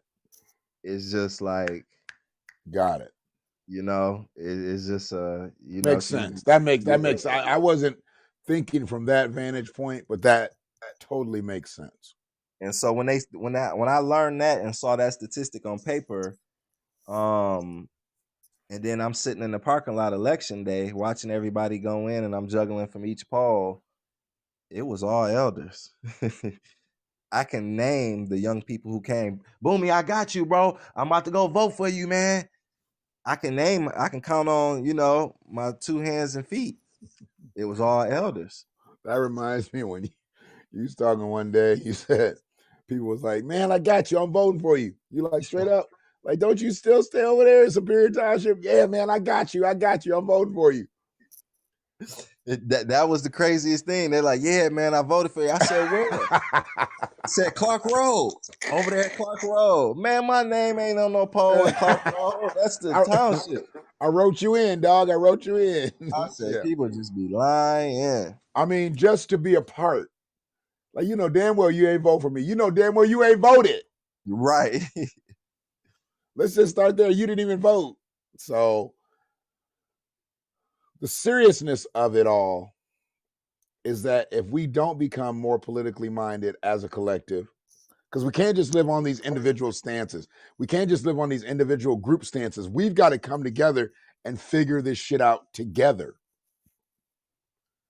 And the only way we do that is to get on the same page of wanting to control our own narrative. There's so many people that are just willing to just go along and they don't care about controlling their own narrative as long as they're getting theirs. But is yours going to be enough to sustain your family, your kids, your grandkids, your great grandkids? If yours isn't going to be enough, then that's why I don't trip when I see these celebrities say, "Oh, I'm not leaving my kids anything." You don't have to. You're giving them everything while you're here. Right. You're building them up to where they shouldn't need a trust fund. Now, some of the motherfuckers do. I get it. But for the most part, if you made $20 million a film for 10 years, your kid didn't figure out a way to bubble off of the film world, whether they were an actor all the way down to a fucking gaffer. I don't give a fuck. You make that type of money, they should be able to beat something. They just start their own studio, something. Right. You're going to back that because it's in the arts, and if they're serious about it. So you should absolutely not have to leave anything to your kids behind. On the other hand, if you just a working stiff or just ordinary guys, and I just became eligible, was it today? So 2000, to where I can get life insurance now. I had insurances before, cash all that shit in, and I had insurances like even through a 401k, cash that shit in, and blew the money on shit in places that I don't no longer live. But now I can qualify because as a convicted, well, technically I wasn't even a convicted felon. It was a misdemeanor, but because the case had an F and they never changed it, I was disqualified from getting life insurance. This is what a lot of people don't realize is that active felons, or some people if they're lifetime something, they don't qualify to get life insurance. It's not always that we don't want to protect our families. Sometimes we're not able to based on laws that were made in this country. How can you deny somebody the right to have life insurance? Right. They got it so rigged. It's rigged. It's so rigged. And my cousin, I know she wasn't lying to me. She's a State Farm agent. She's like, "Ooh, you don't qualify." And I'm like, "What do you mean? I want to get life insurance. I'm still living." But Right. yeah, criminal record, dog. Criminal record can hold you back from getting life insurance and being able to take care of your family to some degree after your passing. I'm like, that's kind of ass backwards. Where if you think I'm a high risk motherfucker, why wouldn't you let me get insurance? Right. But yeah, it's wild the way they set this system up. But I'm glad for people like you who don't buy into the system. Just oh, this is what I got to do because this is all they're putting before me. No, take another lane. Take another. Eventually, it's just going to be open up. It's going to be open skies. And the young people that I'm seeing out here, they're not willing to take that extra lane. They rather just do that short thing. That's why that scam shit was so popular, because instant gratification, microwave lifestyle type shit. I don't need to hustle and do this and do this. No, I can just steal right now. I'm just gonna steal some shit. What was crazy for me during the pandemic was they was giving everybody free money, and then you stealing and then talking down on people who working or regular people who ain't stealing. Oh yeah, a regular That Joe was now has become a bum, and the scammers are the ballers. I'm like, so y'all salute motherfuckers, but a motherfucker who works every day, he's a bum. That's why right. what's the thing that they say, like a woman who works at McDonald's making $12 an hour is a hardworking woman, but a man working at McDonald's is a bum. He is a bum, yeah. And I see so many women that's always after the dude that has the bag. They want the dude, or they want their dude to go get the bag. They get a dude and they want him to go get the bag. But you're not willing to help him get the bag? Right. I mean, the least you could do is hold the bag open while he putting the money in it. Right. You don't even want to do that. You want him to do that and then bring all the money home to you. If you're not out there helping him get the bag, then you don't deserve what's in the bag. This is slavery mentality. Bitch, if he's out here motherfucking slinging hot dogs, your ass better be ketchup and mustard. Right. You better be double fisted. What would you like? Because if he putting you through this and that, selling hot dogs, bitch, you need to be out there with your relish spoon. You don't need to be waiting for him to come home with the money. You need to be out there making the money with him. Right. But there's too much of, I'm expecting my man to have the bag, but I'm not going to help him get the bag. Oh, no. Why would I do that? I ain't going to mess up my nails. Right. For some reason, it seemed like a lot of women, especially my generation, it feel like it take away from it. It's like they want you to be on your own and do it. When they help with it, it's kind of like, nigga, that ain't shit. You couldn't have did it without me. Or, you know what I mean? It's just downgrade everything in a lot of young women mind. You know what I'm saying? It's weird. But that's why I love the situation I got, because it's like we, a perfect team. The things I suck at, she's great at. The things she suck at, I'm great at. I've seen you work as a team. I've seen you work as a unit. And that's something that most couples don't do. Everybody's in such a competitive state now. I'm like, how the fuck can you be in a relationship with somebody and you competing with them? Right. What are y'all racing against? Because aren't you supposed to be running the race together? It go back to what we said earlier, big homie, that bias mentality that they've been raised with. So if you got the son around the dad and he juggling women, he don't see no value in women. And then he left mom already too. And then mom at home without no man and she bitter, she's spilling that out onto the daughter. So when they get older, so many years of that, and then you got to think of the narratives they put in the music, independent this and all of that, man, they minds is zapped. So by the time they're in a relationship, they got a desire to work as a team. They like the ideology of it, but to actually execute it, right? Competition come. Wow. I never even really thought about that. So when the competition's there, that just, so, I mean, for us, not worrying about anybody else, not concerning ourselves with anybody else, not discounting anyone, but for us, because everybody speaks in specifics.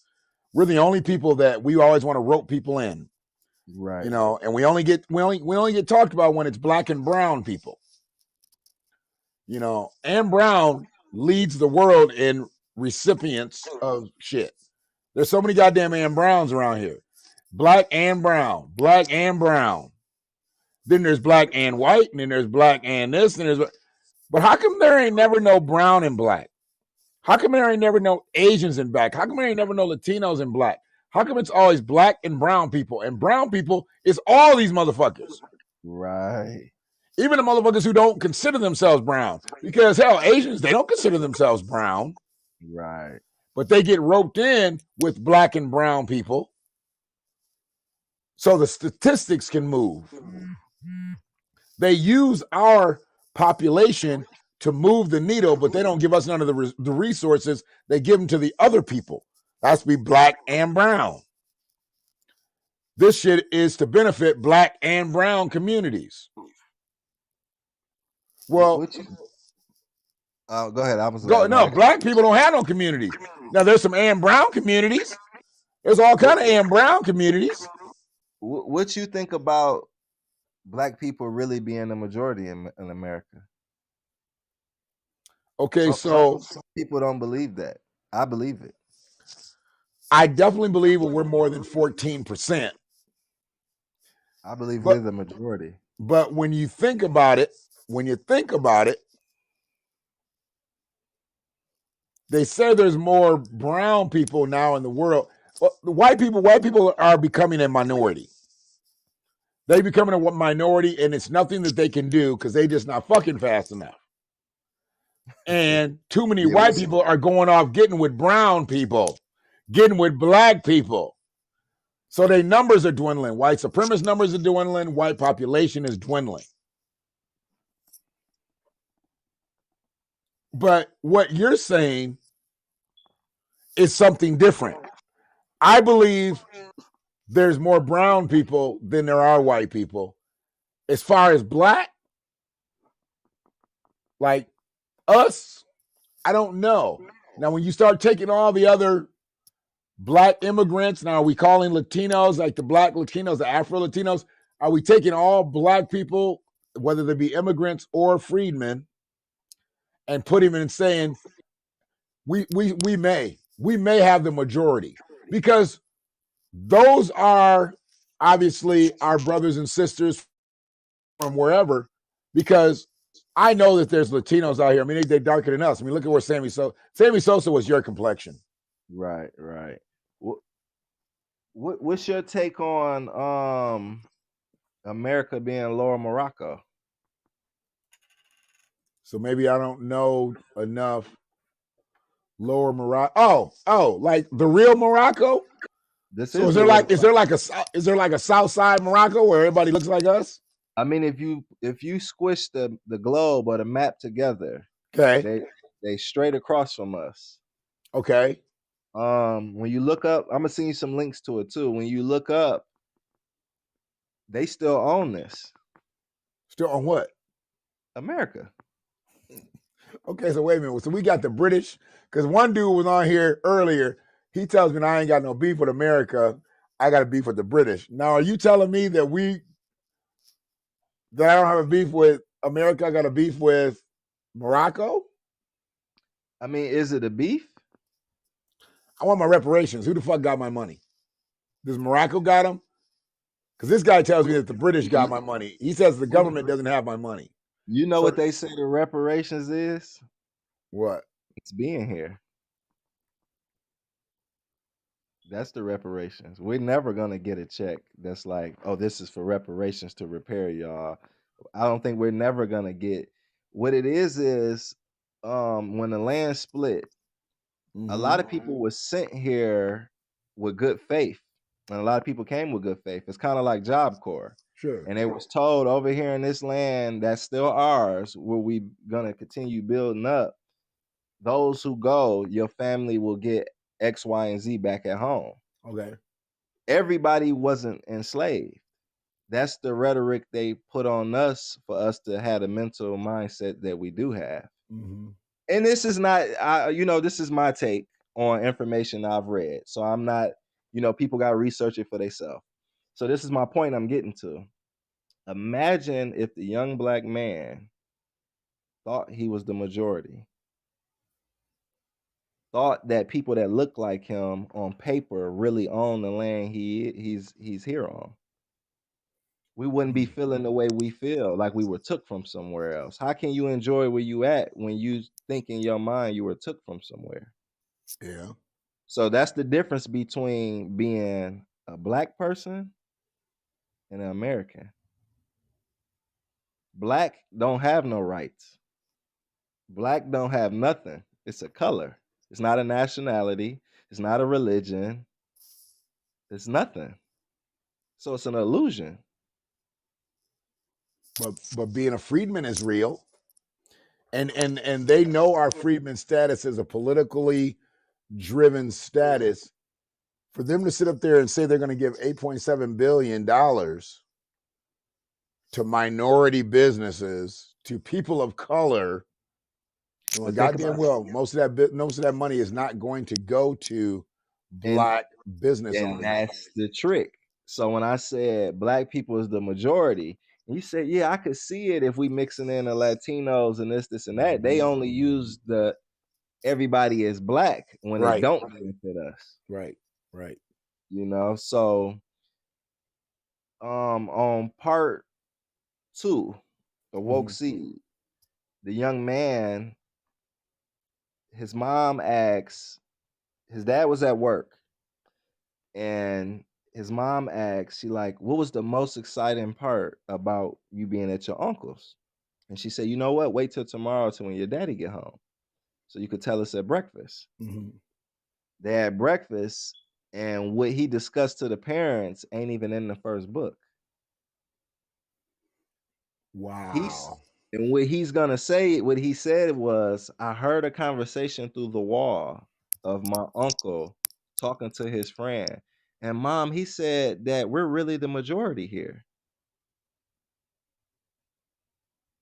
And he said, blah, blah, blah. And so the parents, light bulbs go off in the parents. It's not about whether it's factual or not, Right. or whether it's right or wrong. It's about striking the nerve to think. Because we only think in one way. We were descendants of slaves. We're the minority. The white man stole us and took us. We have this same mentality, and that's why every February they keep showing us the same 5-6 people with the same damn story over and over and over again. Yep. And they're trying to erase that. They literally try to erase that. They're gonna minimize it all the way down. I mean, it's becoming commonplace for people to, well, this is just nowhere near this type of situation is nowhere near like, as peaceful as Dr. King was. Don't fucking talk to me about Dr. King. You killed him. Don't tell me how great Dr. King was. You motherfuckers knocked him off. Before that, you terrorized him. You followed him around, you recorded him and shit. I don't give a fuck if he fucked around on Coretta. I don't give a fuck. I mean, for the sanctity of marriage, okay, yes. Side note, we nominated for a Coretta Scott King Book Award too. We'll know the winner January 23rd. Wow. Now, is that got something to do with the King Center? Yeah, this is connected to them. Okay. Yeah, it's the real one. Okay. And Coretta was a writer, man. She was a writer. I mean, I know that all this shit has come out and they tried to taint their marriage and say Martin was, was unfaithful, this, that, and the other. She was a writer.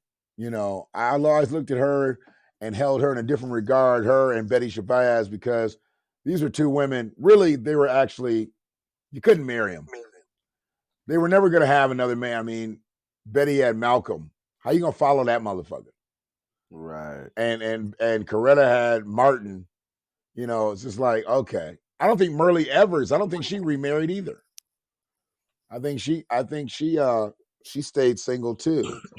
You know, a lot of those people that had husbands or even wives that were in civil rights, they never remarried because that was it. I mean, you know, you with it.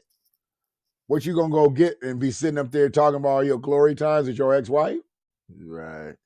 Because that's or ex-husband. I mean, it's really tough. So you don't put that person in a position where they've got to be that act to follow what you know you viewed as one time perfection or whatever. So, um, but dude, this conversation was needed. I'm hoping because I didn't keep up with the chat worth of shit. But I'm hoping that people understand that y'all see the old gruff man. You know, I used to be several times a week. Now I'm working myself, just try to stream a few times a week, couple times a week. But y'all see me all the time. But then when somebody comes on here and speaks the way Quran is spoken, and I mean, this young man is 34 years old, about to be 35. Happy pre-birthday. You need to get healthy so you can do your thing. When he comes on here with this type of intelligence, with this type of foundation, you know, this should be lauded just as much as your kid who plays AAU ball. And Karan's a former athlete, you know. He would definitely say, and I'm not speaking for him, but the education's got to come first. You know, it's called student athlete. It's not athlete student. Right. But so many people lose that student part, especially the bigger you are, the less serious you got to tend to take it. And you're only taking it that serious because you're vying for when you come out, what is it, 2 rounds now in the NBA? You're vying for one of 50 spots. NFL, several rounds, you're vying for one of several hundred spots. Major League Draft, they don't know. They got 70 fucking rounds in that shit. They start their draft in December, don't be done till spring training. But black people don't play baseball, and it's a big gripe of mine, the way we used to. I know in these other territories, I joined a black baseball players page. This is just to let you know something. Because I talk about that, how we need to get more back into the sport. But we need to do what you're doing. We need to do other things. People have got to think outside of the box because your kid is not going to be a professional athlete. Can I say something, big homie? Absolutely. My nephew said this was one of the deepest quotes I've ever heard in my life. He said, I told the teacher, why think outside the box when we could just think there is no box? Wow. That blew my mind. I said, what? Why think outside the box when we can just think that there is no box? To be outside of the box, you're still in the box because you're comparing your outside to within. So it's a yin and yang. It's one and the same, just different sides of You it. still got, you still got to deal with the thought process that there is a box, whether you're outside of it or not. But if you think as if there is no box, that takes away that distraction. So, and that's my mindset. So when I say shit, to me, black's the majority. I created my own narrative and I believe it. So I operate off of it versus a lot of people I know, they still feel they was took from somewhere. Mm-hmm. And so their whole thought process on, you look on social media, you see women and men. If you're looking for your lover, it ain't gonna be in Ipsy. Everything is against Ipsy, but it's like Ipsy is a part of you. This is where you were born and raised. Your mom is from here. Right. Nobody, because of the narrative of slavery and you were took from something subconsciously, nobody is proud to be where they from, no matter where it's at. So I switched the whole narrative and created my own matrix within my own mind. I'm of the majority. My people own this land. And if you don't know, that's up to you. You identifying as black. Right. That's why there is no laws for you. Right. And so when they like Black Lives Matter, I'm like, no, they don't. Not in America. They don't even have rights. Not black. That's true. But American citizens do. Mm-hmm. Mm-hmm. So it's just, for me, there is no box. And so many times, whether it's politically or whatever, they tried to put me in one. I just don't believe in it. I believe in being centered, being balanced. Like I see it's it look like a broom behind you. Okay. It's leaning up against the wall. Yeah.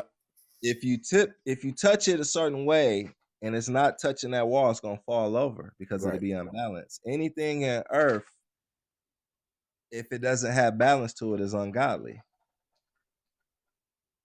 So if you look around, your refrigerator has 4 legs on it, the table, the car, our feet. Yeah. Everything we looking at got balance. And the minute it don't, it will fall over. Right. So it's not about us being right. It's not about being too wrong. It's about being center and knowing if you break in my house, I will kill then.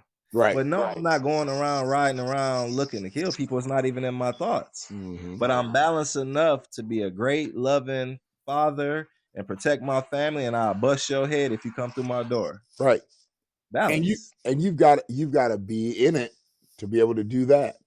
You can't be on the outside and provide that balance or have that balance for yourself.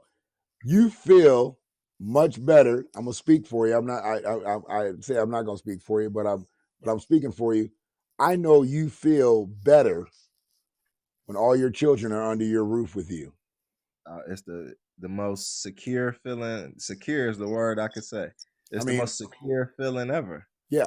Because everything I value the most is right here at hand. Right here. I got this. So people don't really understand how powerful it is for a father to look out, come out, whatever, and see his kids under his roof. He didn't make it with the mama. They separated. He went there, they did whatever. But he's got his children under. How empowering that is. If they did, then no woman would ever keep her son or daughter away from their father. They don't know, big homie, because their mama didn't know. I mean, you just that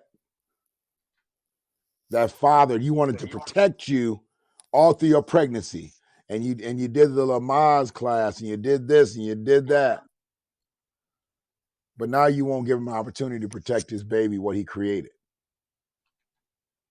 You got taken care of. You had the baby shower the way you wanted to do. You got to spend a whole lot of money to get a few trinkets that you're probably not going to really use. Only thing that really ever gets used on them goddamn diapers. You know what I think the underlining is, big homie, is we all have the ideology of love in a relationship. We just don't got the blueprint to get it. Absolutely not. That's why I try to tell these girls, bitch, stop looking at that motherfucker's gray sweatpants. All y'all looking at is the imprint in his gray sweatpants. How about the gray area he lives within? That's a meme. You're going to have to meme that one, big homie. You worried about the imprint in his pants. You better think about the imprint he's about to mess with your life. Bitch, you about to wake up, your car keys going to be gone. And when you find him, he going to be laid up with a dude.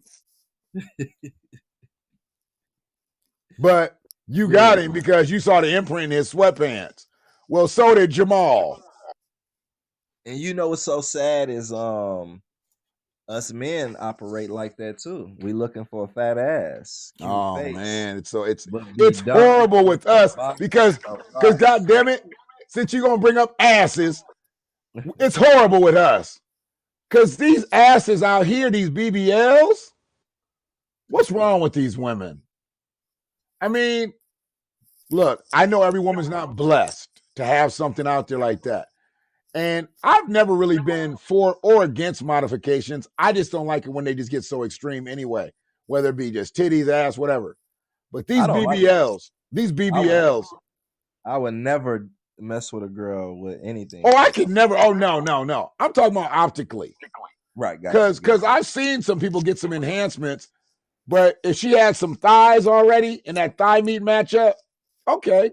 I still don't want her though because I don't like GMO booty.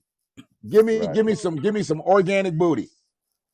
Or I mean, call me old fashioned, but I need you to have a vagina at your day of birth. You know, I need you to be there. Right. I don't mind that you get a vagina when you're 33, but I need your vagina to be in when you're born. So you know, we talk to you. I talk to you when you're grown. I don't want to talk to you, but yeah, that's where I am.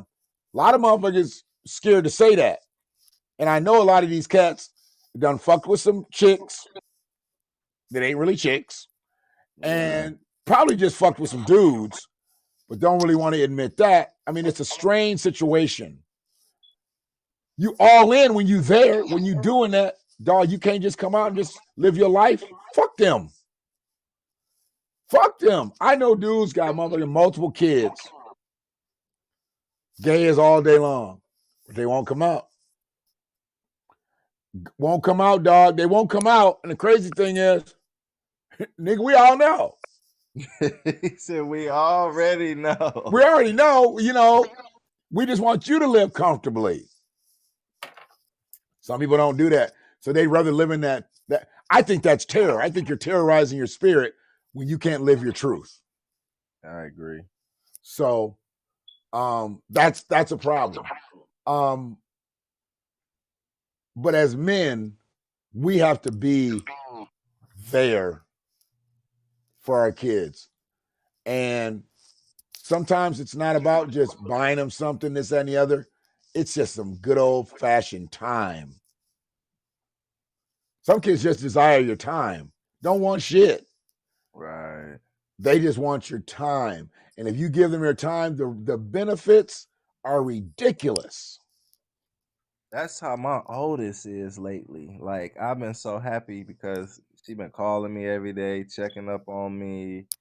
I mean, she's been doing it, but Sure. like the past year, it's been like she's been really on it.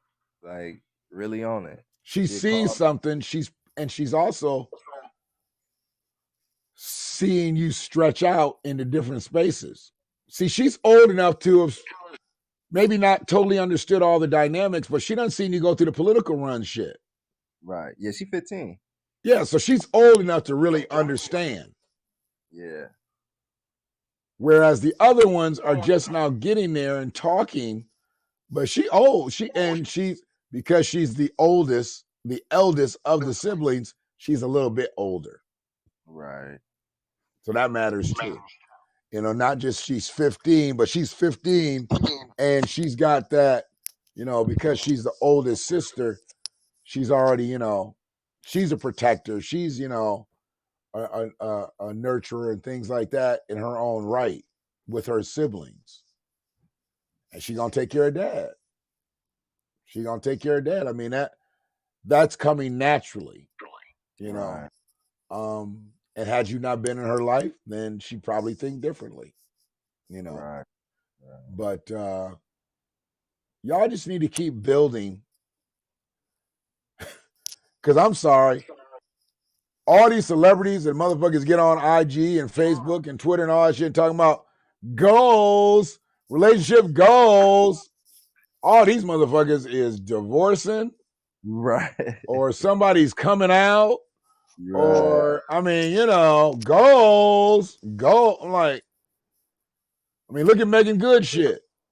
Megan Good.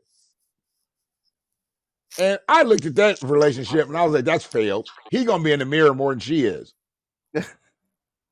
He's a diva, and she's a diva. So it ain't gonna work. It's not gonna work. It's truly not gonna work. This whole situation with Will Smith, I just feel social media has probably killed their marriage. Because the platform, she can go on a platform and talk about having sex with an invalid ass boy, because he was sick when he came to live with them. Right. Imagine Will- if a guy did that. If it was Will, his career would be over with. Willow's friend came to stay, and she was of age. She came to stay and she had some problems, so they was gonna get her back healthy, nurture her, get her back right. And then Will just start, yeah.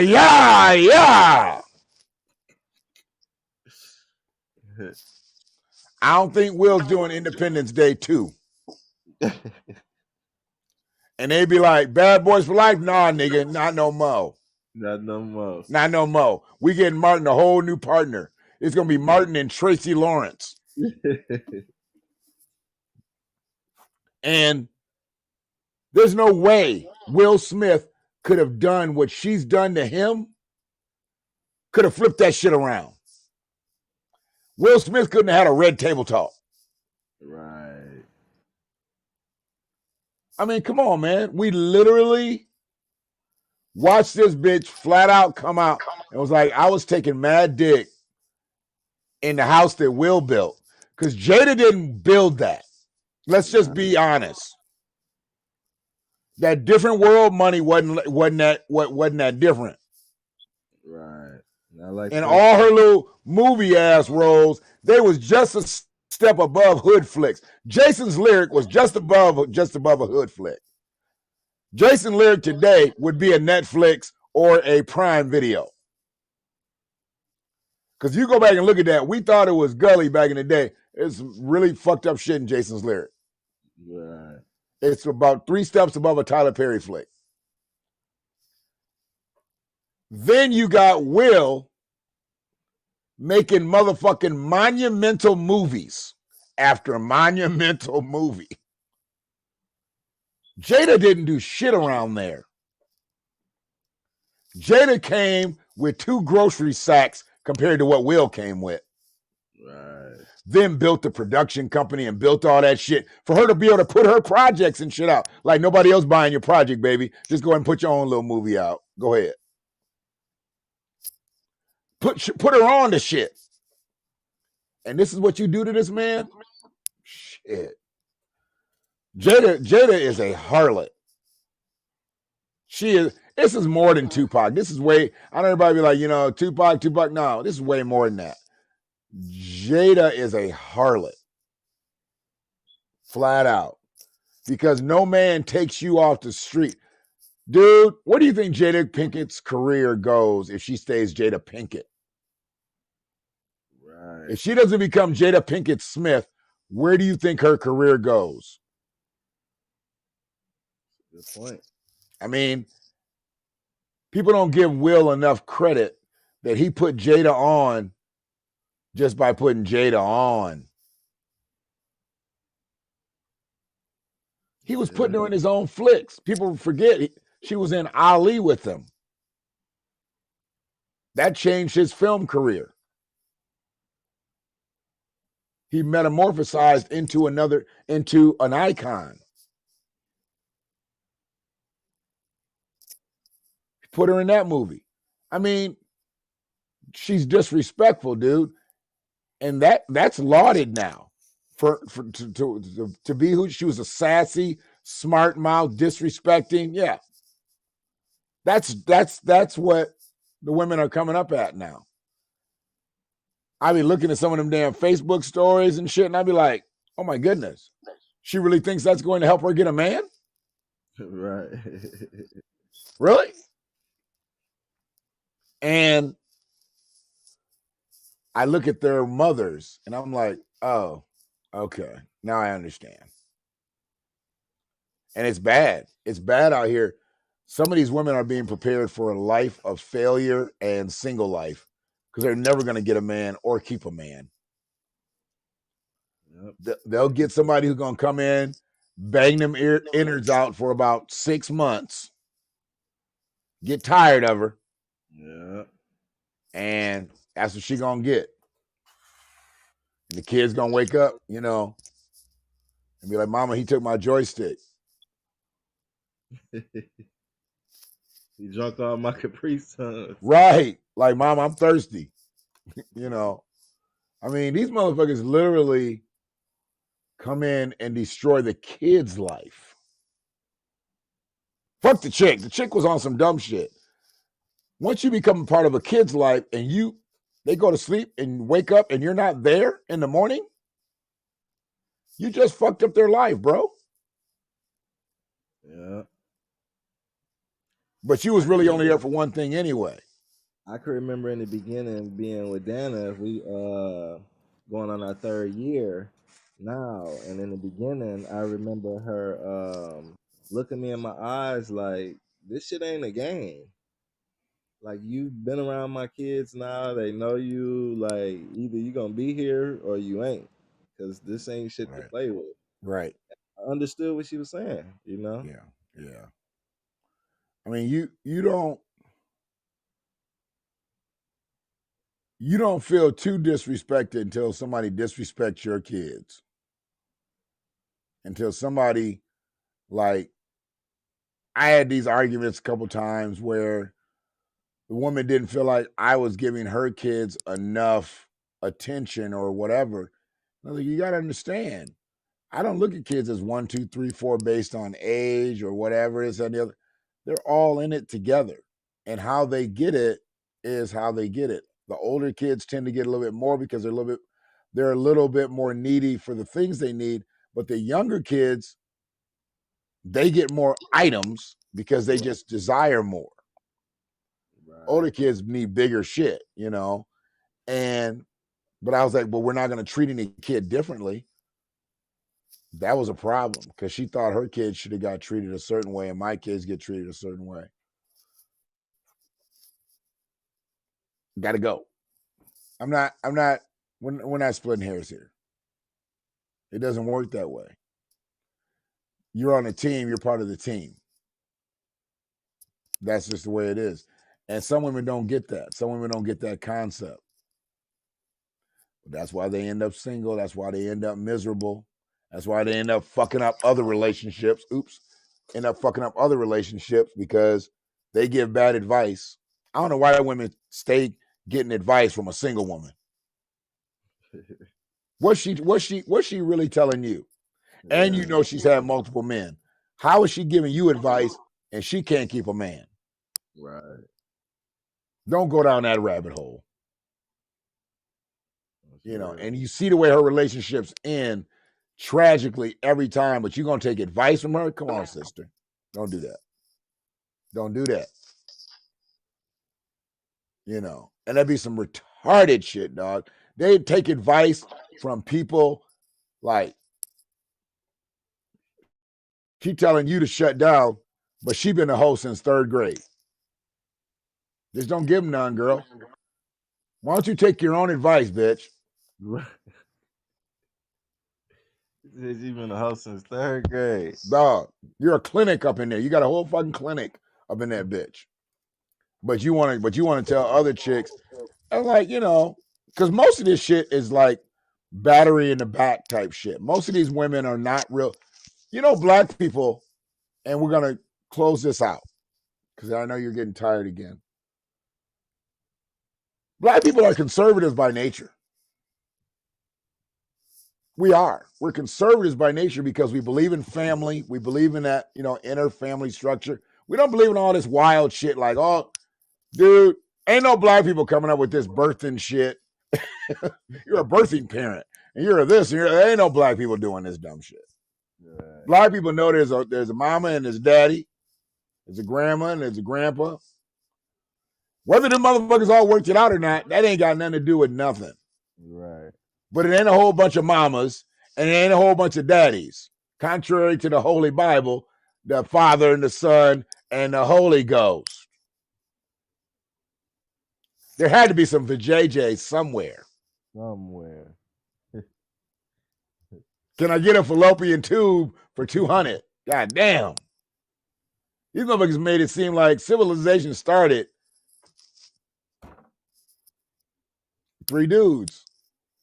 It's 3 cats just hanging around and shit, and babies start popping off. It Come on, seems like man. religion promote homosexuality more than anything. We just don't have enough time for all this tonight, I Karan. know.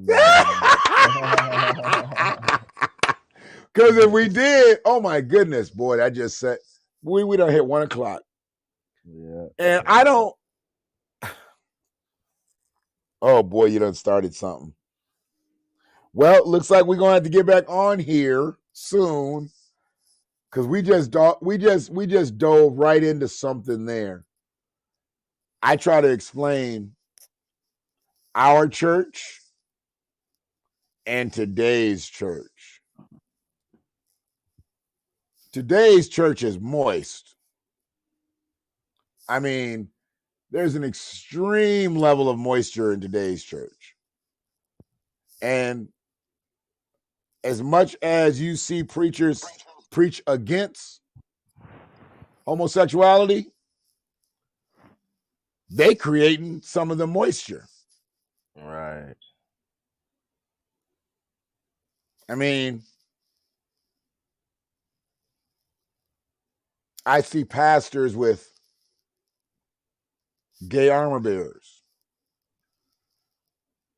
gay choir leaders, gay leads in the choir, gay valets, gay drivers.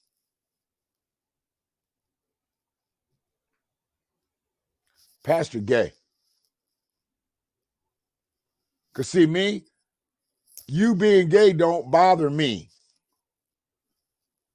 But I'm not going to surround myself with gay people just because I don't have a problem with you, what you do, because you do that over there. But if my comfort zone is being around a whole bunch of gay men, you know what happens when you get comfortable. He said,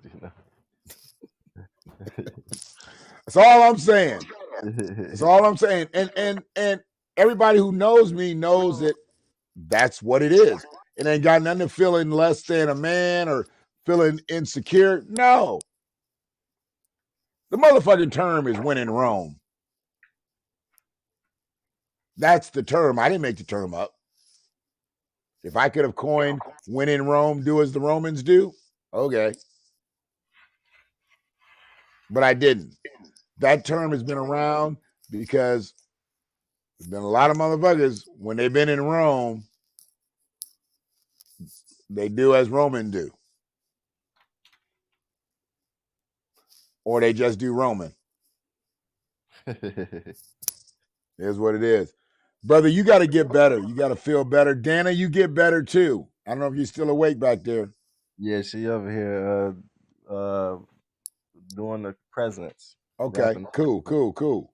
Hi, babe. Hi, thank you. You're very welcome. And She says, y'all keep working this shit together. Don't let nobody divide y'all. Don't let nobody come in between you. Infiltrators, look, if they're trying to infiltrate, you're doing it right. The motherfuckers who don't get nobody trying to infiltrate and like say greasy shit, do greasy shit, y'all ain't doing nothing right. Y'all causing a stir around here. And just keep it moving, man. Just keep it moving. Keep them kids. Cause y'all got a gang. Ain't nobody gonna pull up on y'all. Y'all got 10. If somebody mess with one of them kids, they got 9 siblings behind them. Like, oh shit, now we gotta fight all these niggas. You just gonna have people saying sorry real quick. Like, you know she got 9 brothers and sisters, right? Right. So you should probably just say sorry now so we can just end this. 4 boys, 6 girls. Oh my goodness. Well, Yeah, that's that right there. That's trouble for somebody without the knowledge. Without the knowledge. But yeah, man, I look forward to continuing to see what's going to happen here. The way this is happening, it does come back home at some point. How does that happen? Like, I know there's got to be connections with out of the country publishers. When does that happen where you sit down with somebody in the States? Or does it happen? Do you go to another country now? I mean, my plan is hit as many countries as possible. I want the world. Got it. But I think the Coretta Scott King Book Awards, when we win, right, it's gonna open up them doors to America. Okay. Yeah. I would hope so. Because think about this. Somebody made a good point to me. My homeboy said, "Man, it's just weird that M Live and nobody has done an article on you, but See, yet I wasn't gonna get all into that, man. all these other countries, I think it's still attached to politics." When they see your name, when you type your name in, I bet you, like if you're on the M Live page, if you type your name in, I bet you Ipsy stuff starts to populate. Right. So they don't even know you as that, but why hasn't somebody come towards you? This is very well known about your book. Somebody is suppressing it. Right. Because there is a wheel. There is a wheel, whether people want to believe it or not. And there's a wheel for Ipsy, because Ipsy was on its way to being Ann Arbor Junior. And this is not to be on no big brother, little brother shit, but you already know with Beth leading, the wheel was, I was in the Chamber of Commerce in Ann Arbor, and they had renderings and shit of downtown Ipsy, of what Ipsy was going to look like in 10 years, because they were already forecasting, and it just got derailed when, the whole thing with Beth. Because now the leadership now doesn't have that type of foresight. This is no disrespect to Mother Richardson, but they don't have that type of insight. And I believe too many people are clamoring to get to the top, to truly pay attention. What their thing is going to be is, I'll take care of it when I'm elected mayor. But no, you're not, because you're not even going to control the city by then. You don't control it now. Right. You really don't control it now, and you're going to have even less power then, if you do get elected as mayor. But they're going to fool the people. Whoever's going to get in and run against Lois, they're going to fool the people. And then the people will just be able to see how powerless they are. See, you're going to be able to expose that, how powerless they are. That's what they don't want to happen, because they don't have any power, bro. None. They It's just illusion. They just don't. And they get pushed around town by a few people that's got a little bit of money. I mean, the French family, they got a part of Ipsy. You've got multiple Asians, that are linked up. Because that whole thing that they were doing, was that Chinese people there, the developer that was trying to build a big, yeah. How you get in here? How you get in here, man? You Chinese. And I'm not saying you can't buy property, but how you get in above all these other people that are trying to develop in the city of Ypsilanti? That's corrupt government right there. Right. That's corrupt government. Somebody needs to start patting Frances. What's her name? Frances McMullen. Somebody needs to start patting her pockets. I know she comes off as a Bible thumper. Some of the biggest thieves I met was in church. So I'm not calling her a thief, but I believe she definitely had something to do, and she definitely has something to do with resources leaving the city and not getting things tight. I mean, because she controls the purse strings to the city, if I'm not mistaken. She controls the money. She's the most powerful. Yeah, she's the most powerful woman. She's more powerful than the mayor. Yeah, definitely. Definitely. But she's boule, and she's religified, so she's doing us no good. She's doing us absolutely no. She'd rather okay monies for yellow paint for Black Lives Matter roads than to actually do something that's going to be tangible for Black lives. We're not gonna do nothing for y'all Black lives, but we'll give you some paint for your Black Lives Matter mural.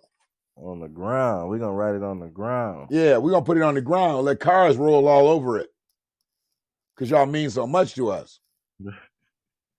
Y'all matter to us. I'm like, how long we gonna play this game? Are we just to the point where y'all really believe like, oh, they really love us because they helped us repaint the Black Lives Matter sign on the ground? How does that show anything? Where does that push our needle? Now what's the next step? We're gonna work the sides of abandoned buildings. Then nobody gonna let you put that shit up on an occupied building. You got to get an abandoned building so it's like graffiti. Right. That's all we worth. Well, they worth. Yeah. I'm like, we're happy that we painted in the street We've been painting in the street forever. forever. Forever. We paint Black Lives Matter murals in the street. They just paint around our dead bodies with chalk. Did you see what I sent you on that post from the Ipsy discussion page? They came up with people was rhyming to the something song of silence, and they switched it to of sirens.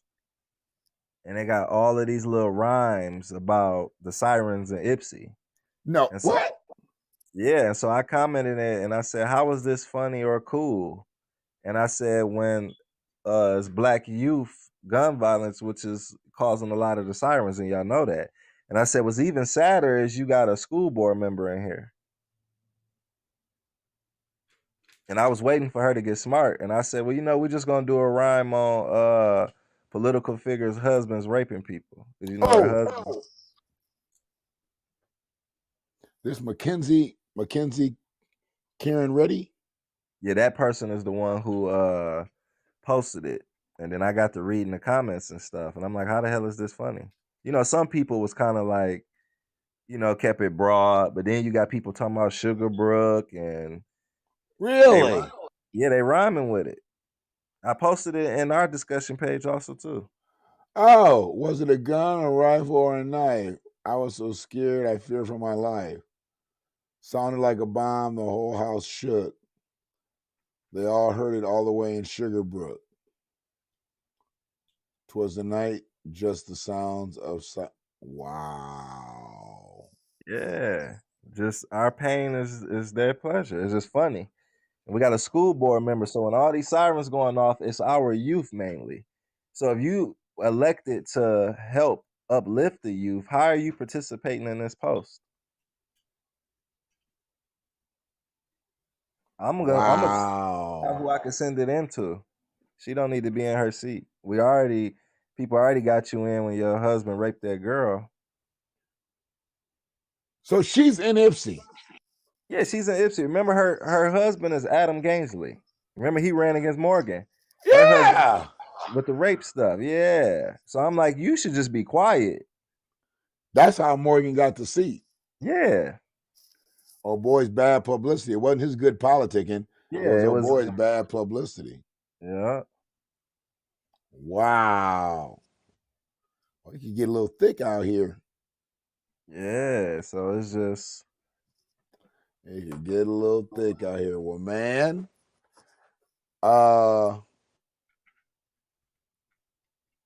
You don't pull no punches. And like I said, it's not about just doing it your way. I know you say that a lot, like I'm doing it my way, doing it this way. Dude, to think independently is the only way you can think now. You can't go backwards now. You can't go into a conformed state of mind. Remember in the Matrix, he said he woke up. He said, "I can't go back now, can I?" He said, "No, you can't. Once you snap out of it, you can't go back. Your mind won't let you." Wow. Wow. Yeah, and I know that I've defied that. I didn't know that. I didn't know that ideology, but when I was young and learned how to do things for myself, I should have never went back to work for people because I understood the bullshit early. And it just hurts you because you see things that other people don't see, that because they've never allowed their minds, or maybe they just didn't have that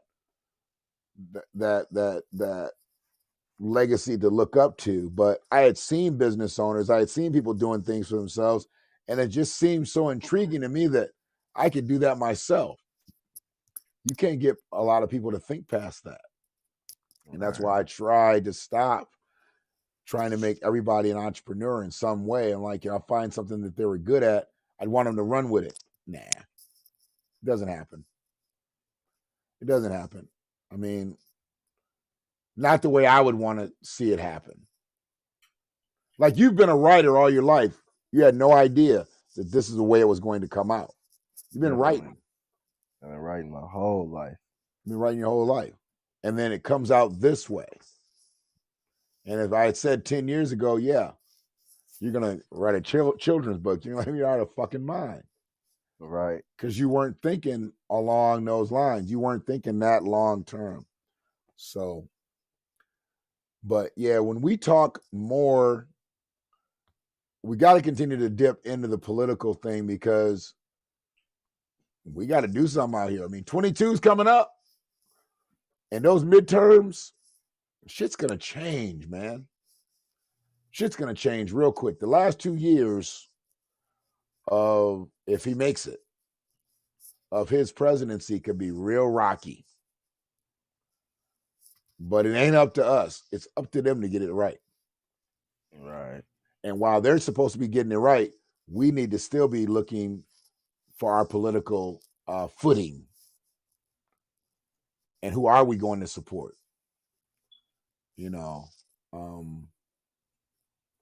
I don't know one independent politician right now, but I need to start looking into some because I'm pretty sure I can't vote Republican. I just don't believe in a lot of their core values. Definitely can't vote with Democrats because I don't believe in any of their core values. So independence is where I got to probably come.